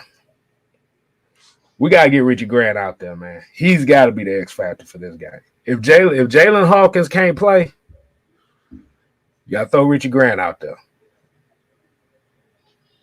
You need some type of rover that has some type of physicality that's not going to trip over his own 2 damn feet every time somebody throw the ball near him. Oh boy. Yeah. Oh yeah, because like I said, Avery Williams, he's good for some plays, but it's like, and the thing that I had noticed in this Cowboy game, it was like, that motherfucker could not stay on his feet, bruh. It was like every time they threw the ball to CeeDee Lamb, that's why they put CeeDee Lamb in the slot. They either ran his routes in the slot or he was running screens and the outside. But when he was running his routes, he was in the slot. And every time that they had Avery Williams lined up on him, CeeDee Lamb hit one cut, this dude eating dirt. I think CeeDee Lamb didn't see. He saw a number of green light after that one. But that was the weirdest looking screen. I have never seen 4 wide receivers on one side of the field before. I was like, what the fuck formation is that? Once we saw I was like, was that legal? Until I looked at it again, I was like, damn, I ain't never seen that. But yeah, Richie Grant they gonna have to put Richie Grant in that rover spot. Like I said, if Jalen Hawkins can't play, I know they say he limited right now, but if he can't play, Richie Grant going to be in that spot. Ooh. If I had to choose for offense, I would definitely say anybody in our wide receiver core. They're gonna have to get open somehow. Whether it's doing what we've been doing as far as like Kyle Pitts, lining him up. Yeah, he's gonna get doubled. They're gonna take him out, but that should open up doors for the other wide receivers. They have to get open. It's not like they haven't been struggling to get open. It's just they're not catching the damn ball at all. That's the thing. I've never seen so many drops ever. Like it's just crazy to me. They need to clean it up. Zacchaeus. I hardly even saw any Tarjay Sharp in the Dallas game. All those guys need to step up and catch the damn ball. Like it's just no excuse. They all need to just get it together. As far as defense goes, nobody's been talking bad about them, but I'm going to talk bad about them now. But the two-headed monsters that we got on that linebacker core, I don't know what the hell is wrong with them. I'm talking about Deion Jones and Foy Lucan. Y'all like one of the best. Y'all like one of the best damn tandems. They need to do better in coverage. They need to do a lot better in coverage. Because there's no way, like, y'all guys are the best. Y'all should have that middle of that field should not be getting attacked like the way it should be. Right. Hello, Cartier Walker said, remember when Saints fans said that Michael Thomas was better than Julio Jones and Mike Evans? Yes. I remember that. Yes, I do remember that. I think Keyshawn Johnson forgot he said that too. Because ever since he made that comment a couple years ago, boy, he said nothing about Michael Thomas since, and that's his nephew. I wouldn't either. Who's your X Factors, Mike? What you got for the X Factors? These folks over here making MC Hammer jokes about Mike Davis and shit. I'm just gonna say this. I have absolutely zero. If anything is below zero, I have confidence in that. I have negative 999 confidence in Mike Davis. All right, like I believe, look, just like that, no confidence whatsoever, none whatsoever. So I'm gonna go a little awkward. I'm gonna do a little something. And I think this has to this. Let's gonna give these little Vic fans a hard on by me saying this. Hint. I'll let y'all catch up to that. Falcons got to get a spark in that running game, and I believe that spark is going to have to come from Felipe Franks. You're going to have to use him in those options. I knew you was going there. I knew you was going there. I knew you was going to catch it. They need a spark in that running game. That's honestly what they need, because we're not going to have, more than likely, we're not going to have CP. So we're not going to be able to do the traditional runs. And I just have absolutely no confidence in Mike. Just look, he's playing like absolute crap. He can't do anything right. He can't catch the ball. He's barely even on everybody talk about, that play where Caleb missed the block. But I saw on the exact same play, this motherfucker look on the left side. This man literally coming on this side, and Mike Davis, he's standing right next to Matt, and Matt getting hit. You looking right, you right there. Yeah, I saw that you play. Right there as a running back. You pulled a Devontae Freeman. Mike Davis is doing absolutely nothing. Okay? So if he's going to give us nothing, we got to at least see who can give us some type of spark in the running game. That's what they need. I honestly believe that the Falcons offensive line is doing a great job run blocking, because we saw it when Gallman got in. They didn't have any issues running the ball when Gallman got in. So at the end of the day, look, the only reason why Mike Davis is really on this team, he still have a job, is because it's going. If they cut him this year, it'll be like $1.5 million that they lose as far as the dead cap, and you just can't afford to do that. So, yeah, he got. I think we got to use Felipe Franks in the running game just to see if he can give us a spark, and the defensive side of the ball. Just duct tape Tyler Davidson ass to the bench. I don't want that motherfucker nowhere near. I don't want him nowhere near. I'm like, this dude, you can tell you suck because your ass still in the game while you getting your ass blown out. Everybody else, Grady, Jared, Marlon Davidson, all of them was on the bench. And your big fire ass, the only one still out there playing. So we already know you trash. Like he ain't seeing my field no more. None. The duct tape his ass to the damn. That's it. They duct tape him to the bench. That's it. Wow. Hey! I guess Pro Football Reference done threw a stat in here that I really didn't care about, but whatever. They said Mike Davis leads the Falcons in rushing broken tackles with 5. I was like, I saw 3 of them on one play 2 weeks ago.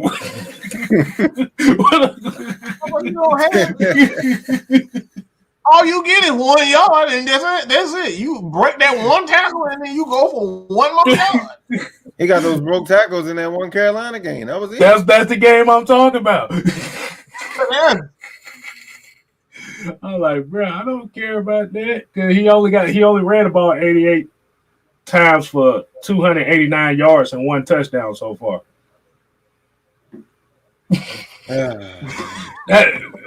That's a goal line back, bro. Utilize him as a goal line back, please. That's it. He said, "Gorilla glue Tyler Davidson to the bench." Bro, I cancel his flight ticket. But like, hey, I'm gonna send your ass to Albuquerque, New Mexico, or some shit like that.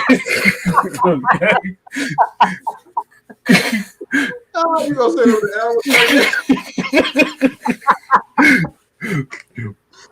Boy, we gonna send your ass to the Georgia Force football team if they still exist.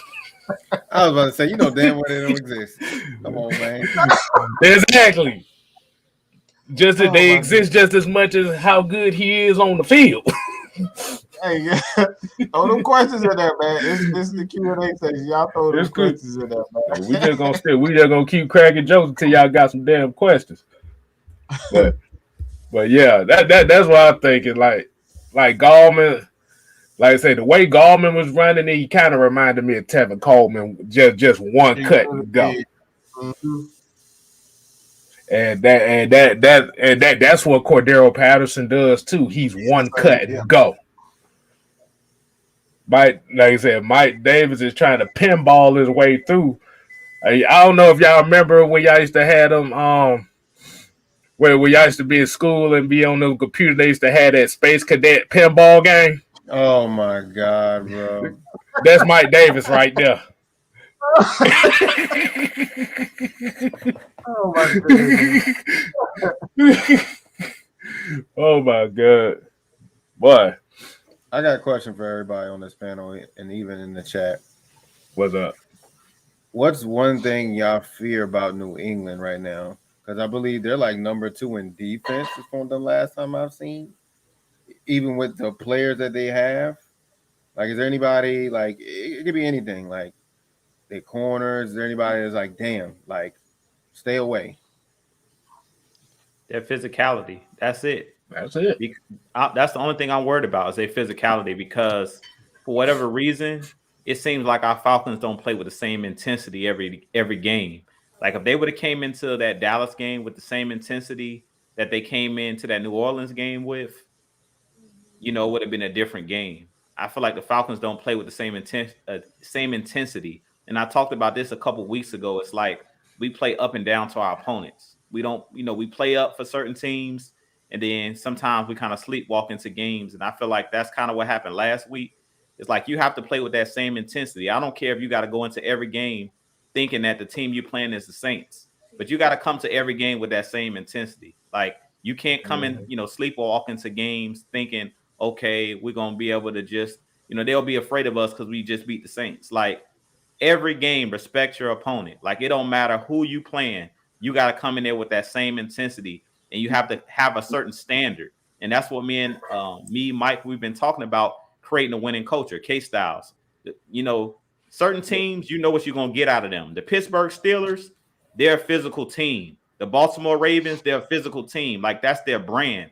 And that's what I want the Falcons to become. It's like one of those teams that other teams fear, that you have that standard that when you play the Falcons, it's going to be a physical game. And that's what the Patriots have. Every team knows when they go into New England, to Foxborough, you're going to get your nose bloody. When people play the Falcons, when teams play the Falcons, they don't come into our building fearing us like, oh, man, it's going to be a physical game. KStylzz said this a couple weeks ago. We've been the get-right team. Every team come to Atlanta and be like, oh, this is the game that I'm going to get a sack. I haven't got a sack all season. We play Atlanta next week. We're going to be able to walk over them. That's how teams have thought about us for the last couple years. We have to change that mentality to be one of those teams that teams actually fear us, that when we play the Falcons, we might not beat them, but we're going to come in walking, we're going to go out limping. Like, that's just how we got to approach it. And when I think of teams like the Steelers, the Ravens, the Patriots, I think about teams that have that physical standard, that when you go play them, you know what they're about. I don't care who's coaching that team. When you see that yellow and black, when you see that purple and black, you know what you're going to get. You're going to get a physical defense. You're going to get a team that's going to run the football. And like I said, you're going to get your nose bloody, point blank in the period. Even if you win the game, there's going to be some casualties in that game. And that's what I feel like. People don't fear us like that. They don't look at the Falcons in that way. But we have to change that, like, to make teams actually fear us. Until we do that, teams going to continue to walk over us. So we got to continue to build that culture. And I believe Dean Pease and Arthur Smith are changing that culture as we speak. And that's why we're seeing the turnover in the players, because a lot of the players, when you've been instilled to play a certain type of way and be like a soft team, it takes time to get used to this is how we do things now. And that's what they're doing. They're slowly but surely changing the culture of the team, that we're no longer this soft team that's just going to throw the ball every play. We're going to be a team that's going to push other teams around, and we're going to be the bullies. The Falcons are not known as the bullies. We've been the team that's been getting picked on. We got to learn how to change that narrative, man, and be that team. Like I said, football is a physical sport. You got to be a team that's going to intimidate other teams, period. Football is a sport where you got to intimidate. It's a reason. Right. Like, you got to toe that line. And that's why I talk about having those players. We talked about this when we had Wiz on, talking about Dallas. Dallas will go out and get players, or we say convicts, whatever you want to say. They'll go get a player that's on edgy, that's going to toe the line, that may even go over the edge sometimes. But sometimes that's what you need. You need some of them players that at times they're going to go over the edge because other teams fear that, period. You might get a flag or whatever, but at some point you got to set a tone. And that tone got to be, you can't just come across the middle. You're not just going to run the football all day. You're not going to just push us around. You got to go out there and make those guys feel that, inflict pain, and initiate fear. If teams don't fear you, you're going to get walked over. And that's what we've been seeing. Carolina came in our building and pretty much ran through us. Is that simple? Hey, you see this comment right here? I read it. It's very interesting that I didn't even think about. So y'all notice every game that we drop easy picks, we lost. Buccaneers, Fabian Moreau, Washington, Eric Harris, and Deron Harmon. Panthers, Cowboys, Eric Harris. Right, and they're in the right spots to make the play. They just don't come down with the ball. Do you see the common theme of that right there? All the veterans dropping picks. Yeah. I know a lot of people are carving up Fabian Moreau. Like, to me,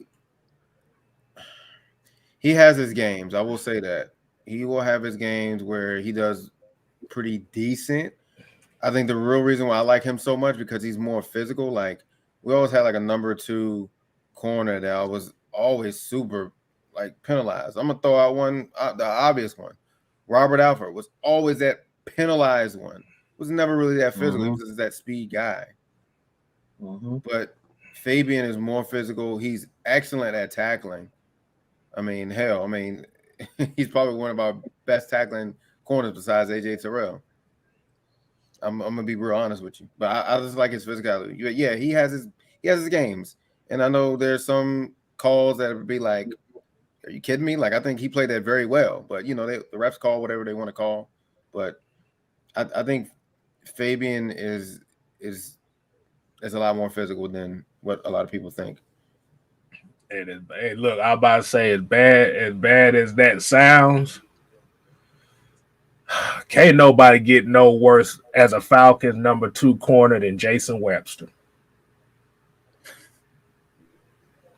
If you real Falcon fans and you remember that, Fabian Monroe was doing all right. I'm just gonna say that. I can say one, but I think he was a slot. But I think at one point he was our number 2. I hate this damn name. Christopher Owens. All right, let's hold on. No. No. I like how y'all both said nope on the same cue. No. He's like, no, we ain't going down memory lane, not tonight. No, Not that one. He disgraced the number 21. Owens? Oh my lordy. He disgraced the number 21, bro. Everybody was mad at him after that. Well, like, come on now. Brent Grimes went down. It's like, damn, who our next corner? Christopher Owens. It's like, oh my God, this dude can't even cover a damn fly. Well, like nobody was gonna call you Chris because your game didn't say Chris. Your game said Christopher, and then we just gonna know that right now. It was awful, man. I'm sorry. But let's see. Oh yeah, we got folks saying Jason Webster was ass. Let's see. Hold on. Okay, Markeith Miller said, okay, do you guys feel like the Falcons should have made a couple trades despite the salary cap problem? No. Hell no. We ain't had no money to make no type of trades. There's a repercussion. You actually can get fined if you do stuff like that. You can't just like ignore that. That's not how it works, okay, people? That's not how it works. You can actually get in trouble. Penalties. Teams could get penalized for not getting under or violating the salary cap. Like this is a real thing. That almost happened to the Saints, where they barely got under the salary cap, and they could have got a huge fine. Like the teams actually can get fined if they don't get under the salary. Get over above the salary cap. Like you have to. That's a must. Yeah, that's loss of draft picks too. So draft pick fines. That's a real thing, people. Then what about Chris Houston? I don't really remember him that much, man. He was kind of up and on. It was like he was like dreads, right? He had dreads and he cut his hair, and when he went to the Lions, I think. Yeah. He had maybe one decent year, and everything else was like I said, he wasn't Jason Webster bad. I'm just gonna say that. So we just gonna keep that there. Right. Somebody said Desmond Southward. Yeah, that was one of Dan Quinn's boys that he picked up. Yeah. Was it Dan? Was it? I think that was Mike Smith. Season, I think. Mike Smith. Oh, that was one of Mike Smith guys. Yeah, that was one of. Yeah, I think that was a couple years before Dan Quinn. Let's see. Oh no, Markeith, you good. You good. That's the stuff a lot of people don't know. Like you can't. This ain't baseball. Baseball, you can do whatever the hell you want when it comes to salary cap. There ain't no penalties. Like football is a hard cap league. That's why they always say the guys that are running the books in the NFL gotta know how to run these books, know how to manage these salaries. Because if you don't, and you always in salary cap hell, you can never build your team. But then you look at teams like Jacksonville, who's always top 3 in salary cap, and they can never win shit. Yeah, they don't really be spending their money like that. Yeah. And then most of their good players. So, like, y'all remember, Jaguars only had that one damn year, and look what happened to the team. Saxonville was gone after a year, boy. Yeah, they traded everybody. They traded everybody. They said Blake Bortles couldn't throw outside of a barn. We need to get rid of everybody. Yep, they need to get rid of everybody. Calais Campbell left. They had a bunch of they had a real stacked team, but they had to go. I think they lost. I think they really lost. AJ Bouye. It was AJ Bouye. It was Jalen Ramsey. He left about the year after. Yeah. What really hurt them the most was he was the heart and soul of that damn team. That linebacker. Tevin Smith. Yes. Oh man, Tevin that was Smith. their heart and soul. I think Tevin Smith. It was him and what's my other guy? Palunsley. Oh, Paul Puzluzny. Yeah. Yeah, man, it's crazy how people just walk away from football. Yeah. Let's see. How Triple G ain't shit for these. How many tackles would Eric Harris miss on Thursday? Oh, don't do it like that. Don't do it like that. Oh no, man! You better not miss no tackles. It better say 0 on there. Man, like you said, you miss tackles against this team, they gonna make your ass pay for it. Yeah, look at this one. Alpha was good, but he hold a lot because he wasn't physical. He wasn't physical, and he didn't trust it. Like I said, he didn't trust his own skill set. He panicked. He panicked. Like I said, when he saw somebody that could run just as fast as him, he started panicking. And that's why all the holes started coming in. Because when Trufant went down that Super Bowl year, Robert Alford actually had one of the best years of his career. And he was alone too. Damn, can you imagine if we had Trufant? Worst years all in 1 year. Yeah, because he was getting a whole bunch of holding calls, but he was the best corner we had that year. Yep, which is weird as hell. Oh, he was Lord. just a risk taker at the end of the day, KStylzz. I mean, somebody said Mr. Yellow he was a big flag. playmaker.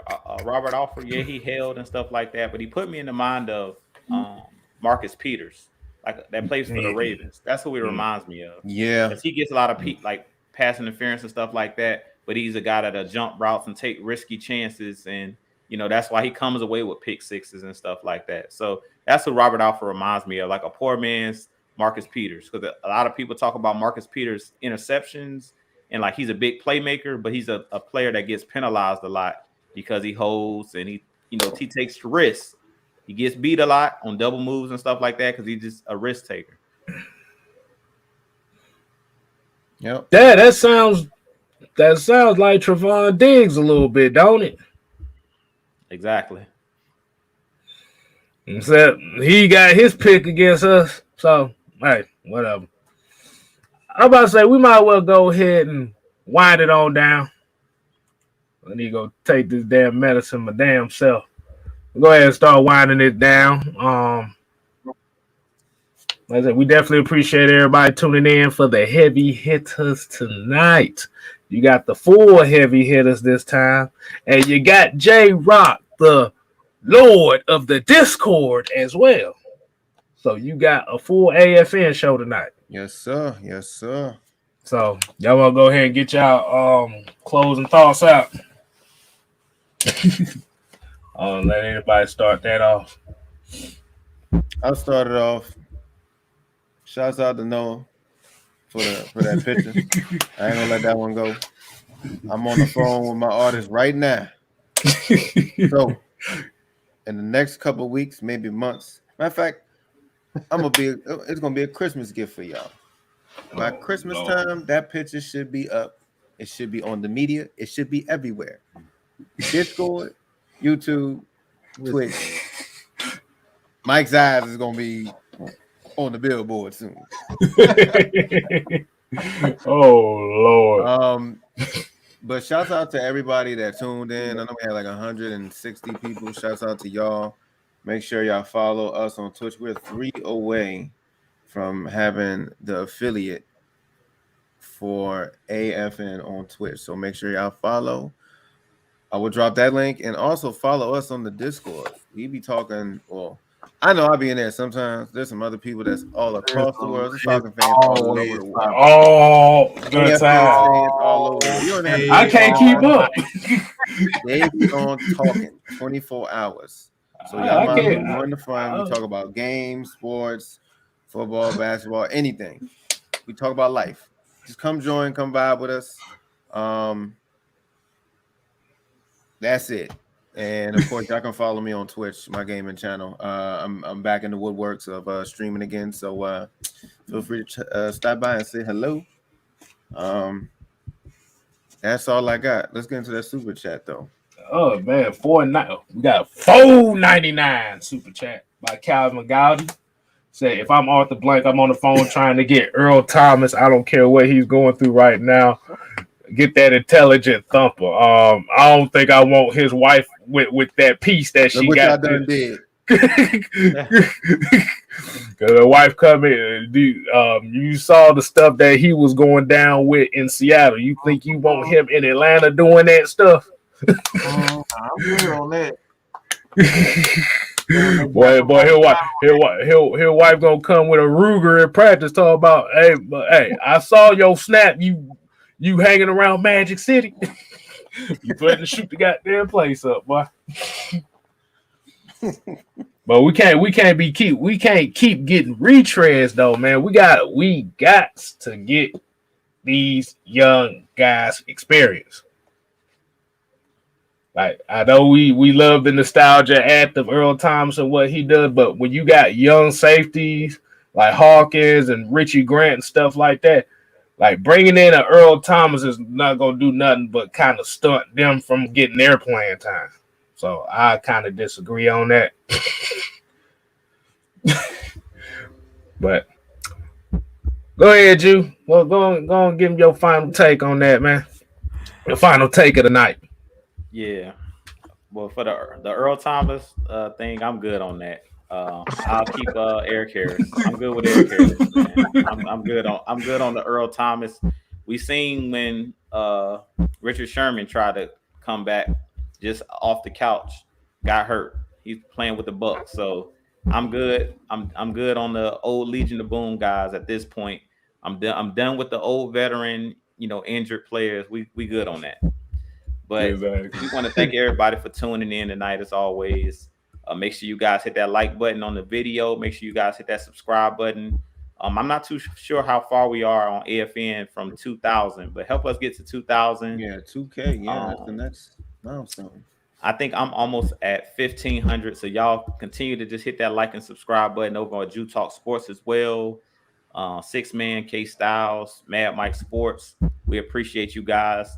And I'm looking forward to this game on Thursday. I'm really looking forward to see if this team is going to bounce back. I really believe that we will be able to win this Thursday. I think a lot of people, what they're not paying attention to is Dean Pease going up against a rookie quarterback in Mac Jones.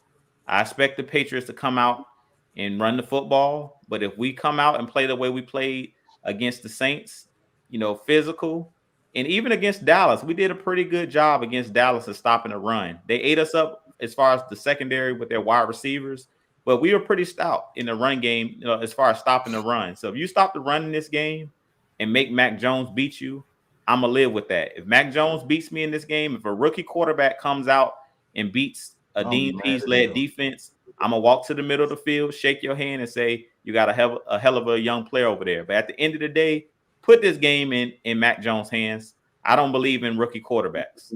I don't believe in them. I don't care who you are. I don't believe in rookie quarterbacks. So I'm rolling with Matt Ryan and the Atlanta Falcons. I think Mac Jones has a chance to be one of the better young quarterbacks in the game, but he's still a rookie at the end of the day. And I think that Dean Pease is going to show a lot of exotic things to try to confuse the young quarterback. So I definitely think in this game, we're kind of overlooking that Mac Jones, yes, he's playing well, but he's still a rookie. So at the end of the day, we know that rookies have highs and they have lows. And that's what we're dealing with here in Atlanta with a lot of these young guys, Richie Grant, Avery Williams. It's the same thing goes for Mac Jones. He's still a rookie at the end of the day. He's still learning the game. So at the end of the day, I think in this game, you may see an interception in this game, especially if we have a guy like Jalen Hawkins or Richie Grant playing in this game. I could really see Mac Jones turning the ball over in this game, especially if we come out and we stop the run. So that'll be the number one thing. If I'm Dean Pease, I'm preaching stop the run. That's our first objective in this game. Make Mac Jones beat you. If Mac Jones can beat you with those wide receivers that he have, we talk about our wide receivers, but the Patriots wide receivers are not much better. They don't have a legitimate number one receiver over there. They have Nelson Aguilar, Kendrick Bourne, I believe his name is. I think Jonnu Smith is hurt. So they don't have, they have a lot. Jacoby Myers. They have a lot of guys that are third, fourth round picks, fifth round picks. So they're banged up as well, and they don't have great wide receivers either. So in this game, it's going to be about the defense and about stopping the run. We do that, I think that the Falcons can pull out a victory come Thursday. Okay. Well, like I said, we definitely appreciate it. Like I said, I'm gonna go ahead and go next. I'm definitely appreciate everybody tuning in. Like I said, y'all make sure y'all continue to support everybody. Like I said, Bad Mike Sports, Jew Talk Sports, your boy 6-Man KStylzz. I've been hitting the rut on subscribers, but y'all still been watching. So we definitely appreciate people showing some love. But I always tell the folks, you ain't got to ghost watch. If you like what you see, hit the subscribe button. Trying to get on the road to 600. I got about 85 more to go. But we're going to get there. But main thing I say is, and like I said, and I know this is the first show I done did in about a week. Only thing I just say to the people, man, like I said, y'all just stay on top of your health, man. Don't wait till it's too late to find out something's wrong.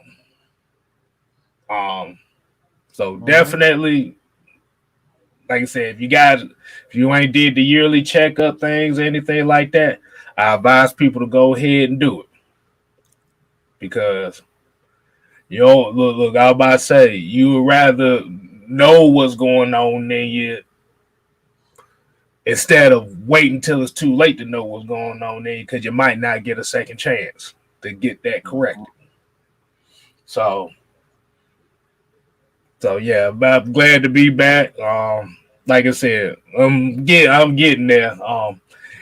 Like I said, once I get my energy back up and stuff like that, y'all really gonna catch fire around here.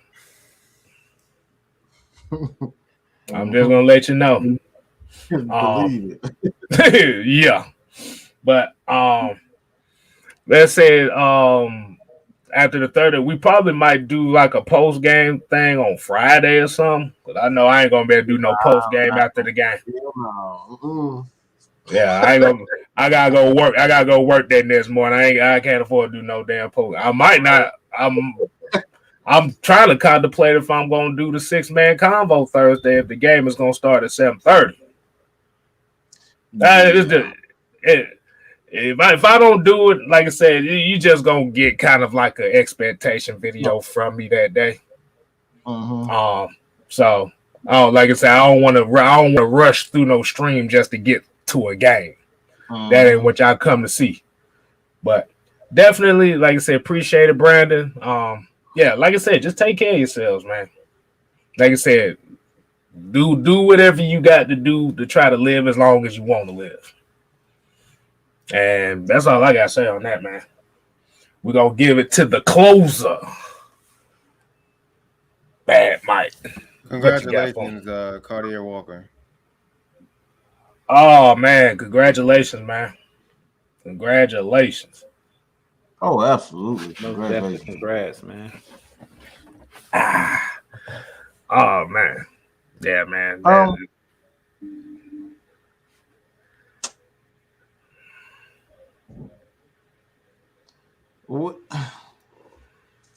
Look, I'll just say this: as fans, we have power to really make a break.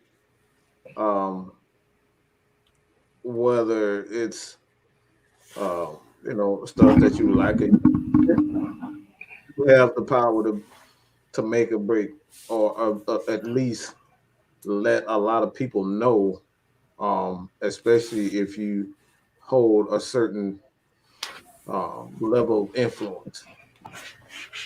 You hold a certain level of influence, and you know that this is some bullshit. You know, we know, they know it's some bullshit. You know that it's bull. Don't be afraid. Call me out. Called you out. Call us all out. Don't be afraid. Because one of the reasons why Falcons Twitter and Falcons media is so toxic is because we don't hold a lot of these content creators responsible for what they say. We just, all right. Look, I'm gonna let you just talk and say whatever. I'm one of these people that believes if you're a content creator and you have a certain amount of influence, your ass need to be called out. You need to hold like you it's an obligation. It's an obligation to get things right. It's an obligation for you to lead people the right way. Lead people the right way. Don't just bash a player because you just tired of seeing them. Don't just bash the coach because you tired of seeing them and you won't change and you just so fixated on your narrative. Let's lead the people the right way. Let's look when people come to us with questions. People come up with questions. Give them the proper information and not some shit that you're just trying to make up because you want it to take off. I want Arthur Smith gone because I don't like him. I want Arthur Smith gone because he told me off in the press conference. Like, come on, bro. Like at the end of the day, fans, we have that power to put the people who are really doing things the right way, who are really positive, all right, and mean well.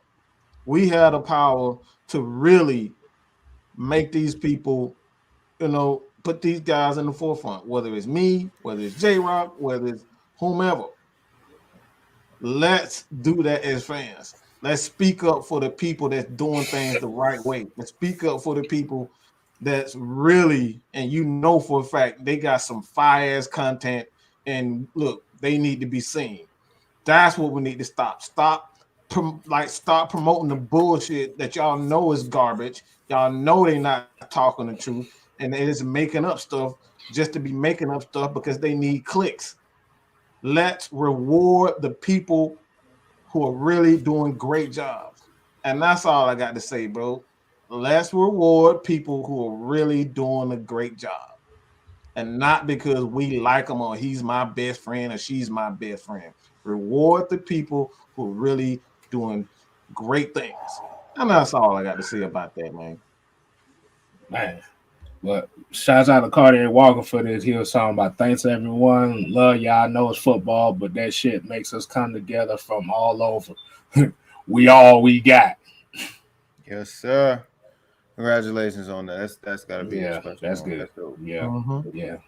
Yeah, enjoy it, man. Because these kids, they need their fathers in their lives, and that's one of the problems, especially in our Black community that we face is a lot of kids without their fathers. So, absolutely. So congratulations, man. And like I said, I know you gonna do the damn thing with your son. So we always got hope for the fathers. Because the fathers don't get no love like that. You got it. You did right about that. I got one final thing I want to say, and then I'm gonna shut up for the rest of the night. What you got for us? That man Noah has lost his goddamn mind.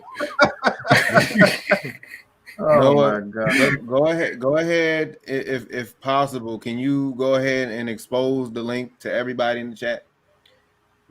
And the next time AFN goes on live, if y'all have seen it, I'm hoping he'll drop the photo and the link. But this man is so damn quick. Look at Mike. Mike's like, God damn. Mike turned into a gift, y'all. Already. A whole gift. Do y'all want to see it? Let me know in the chat. Oh Lord. A whole gift. Oh boy. Thanks to Noah. Everybody shouts out to Noah for that one. Oh boy. He done got the job. See? Me and you gonna have a private talk, sir, because you got it done. Go ahead and expose the link. Drop the link. Drop the link. Drop the link. Drop the. He said, "Oh, he don't know how to drop it on his side." It's all good. I'll do you a favor. Hold on. Give me one moment here. Noah done lost his damn. But Cartier said he got 5 kids. I like, yeah, you got a basketball squad over there, bro. But still,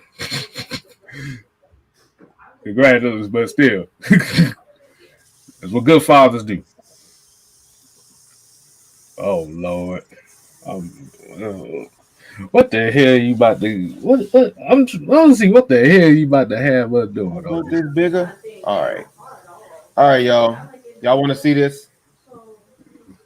Go ahead, put you already said something about it. Might as well go ahead and show. All right, feast your eyes. This is Noah. Noah's real quick with this. Come on, Mike. I know you want to see this. Here go the gift, y'all.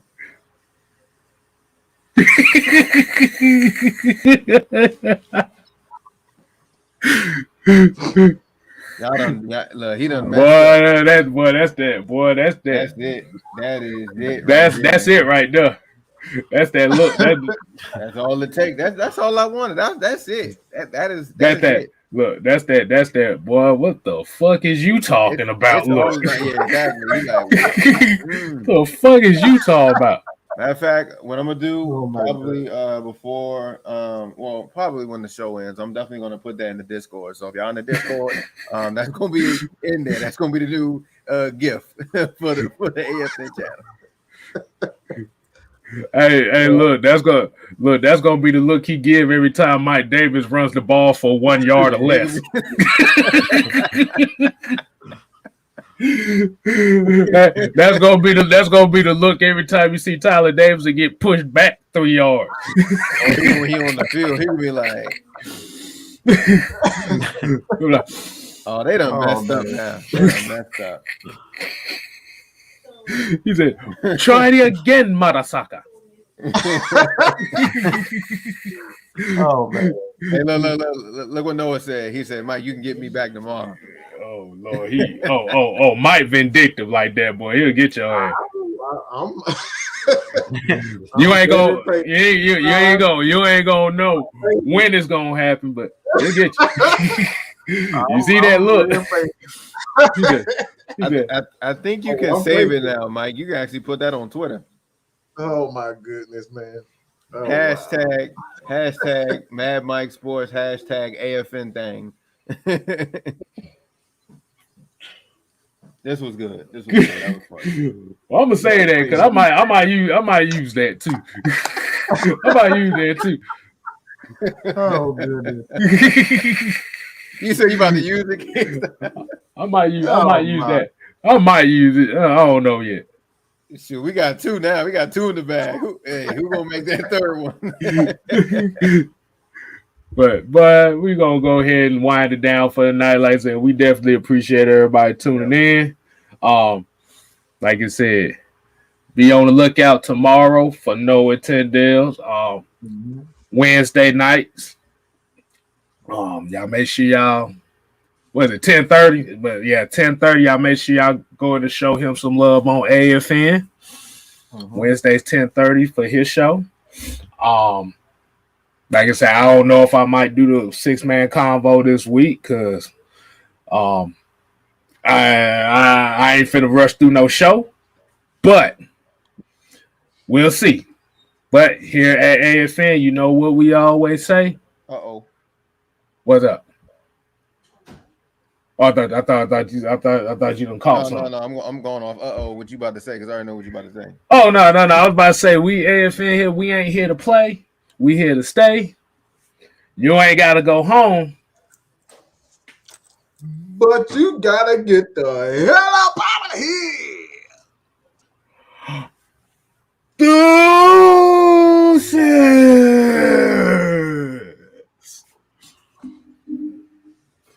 Yeah. The hell was that?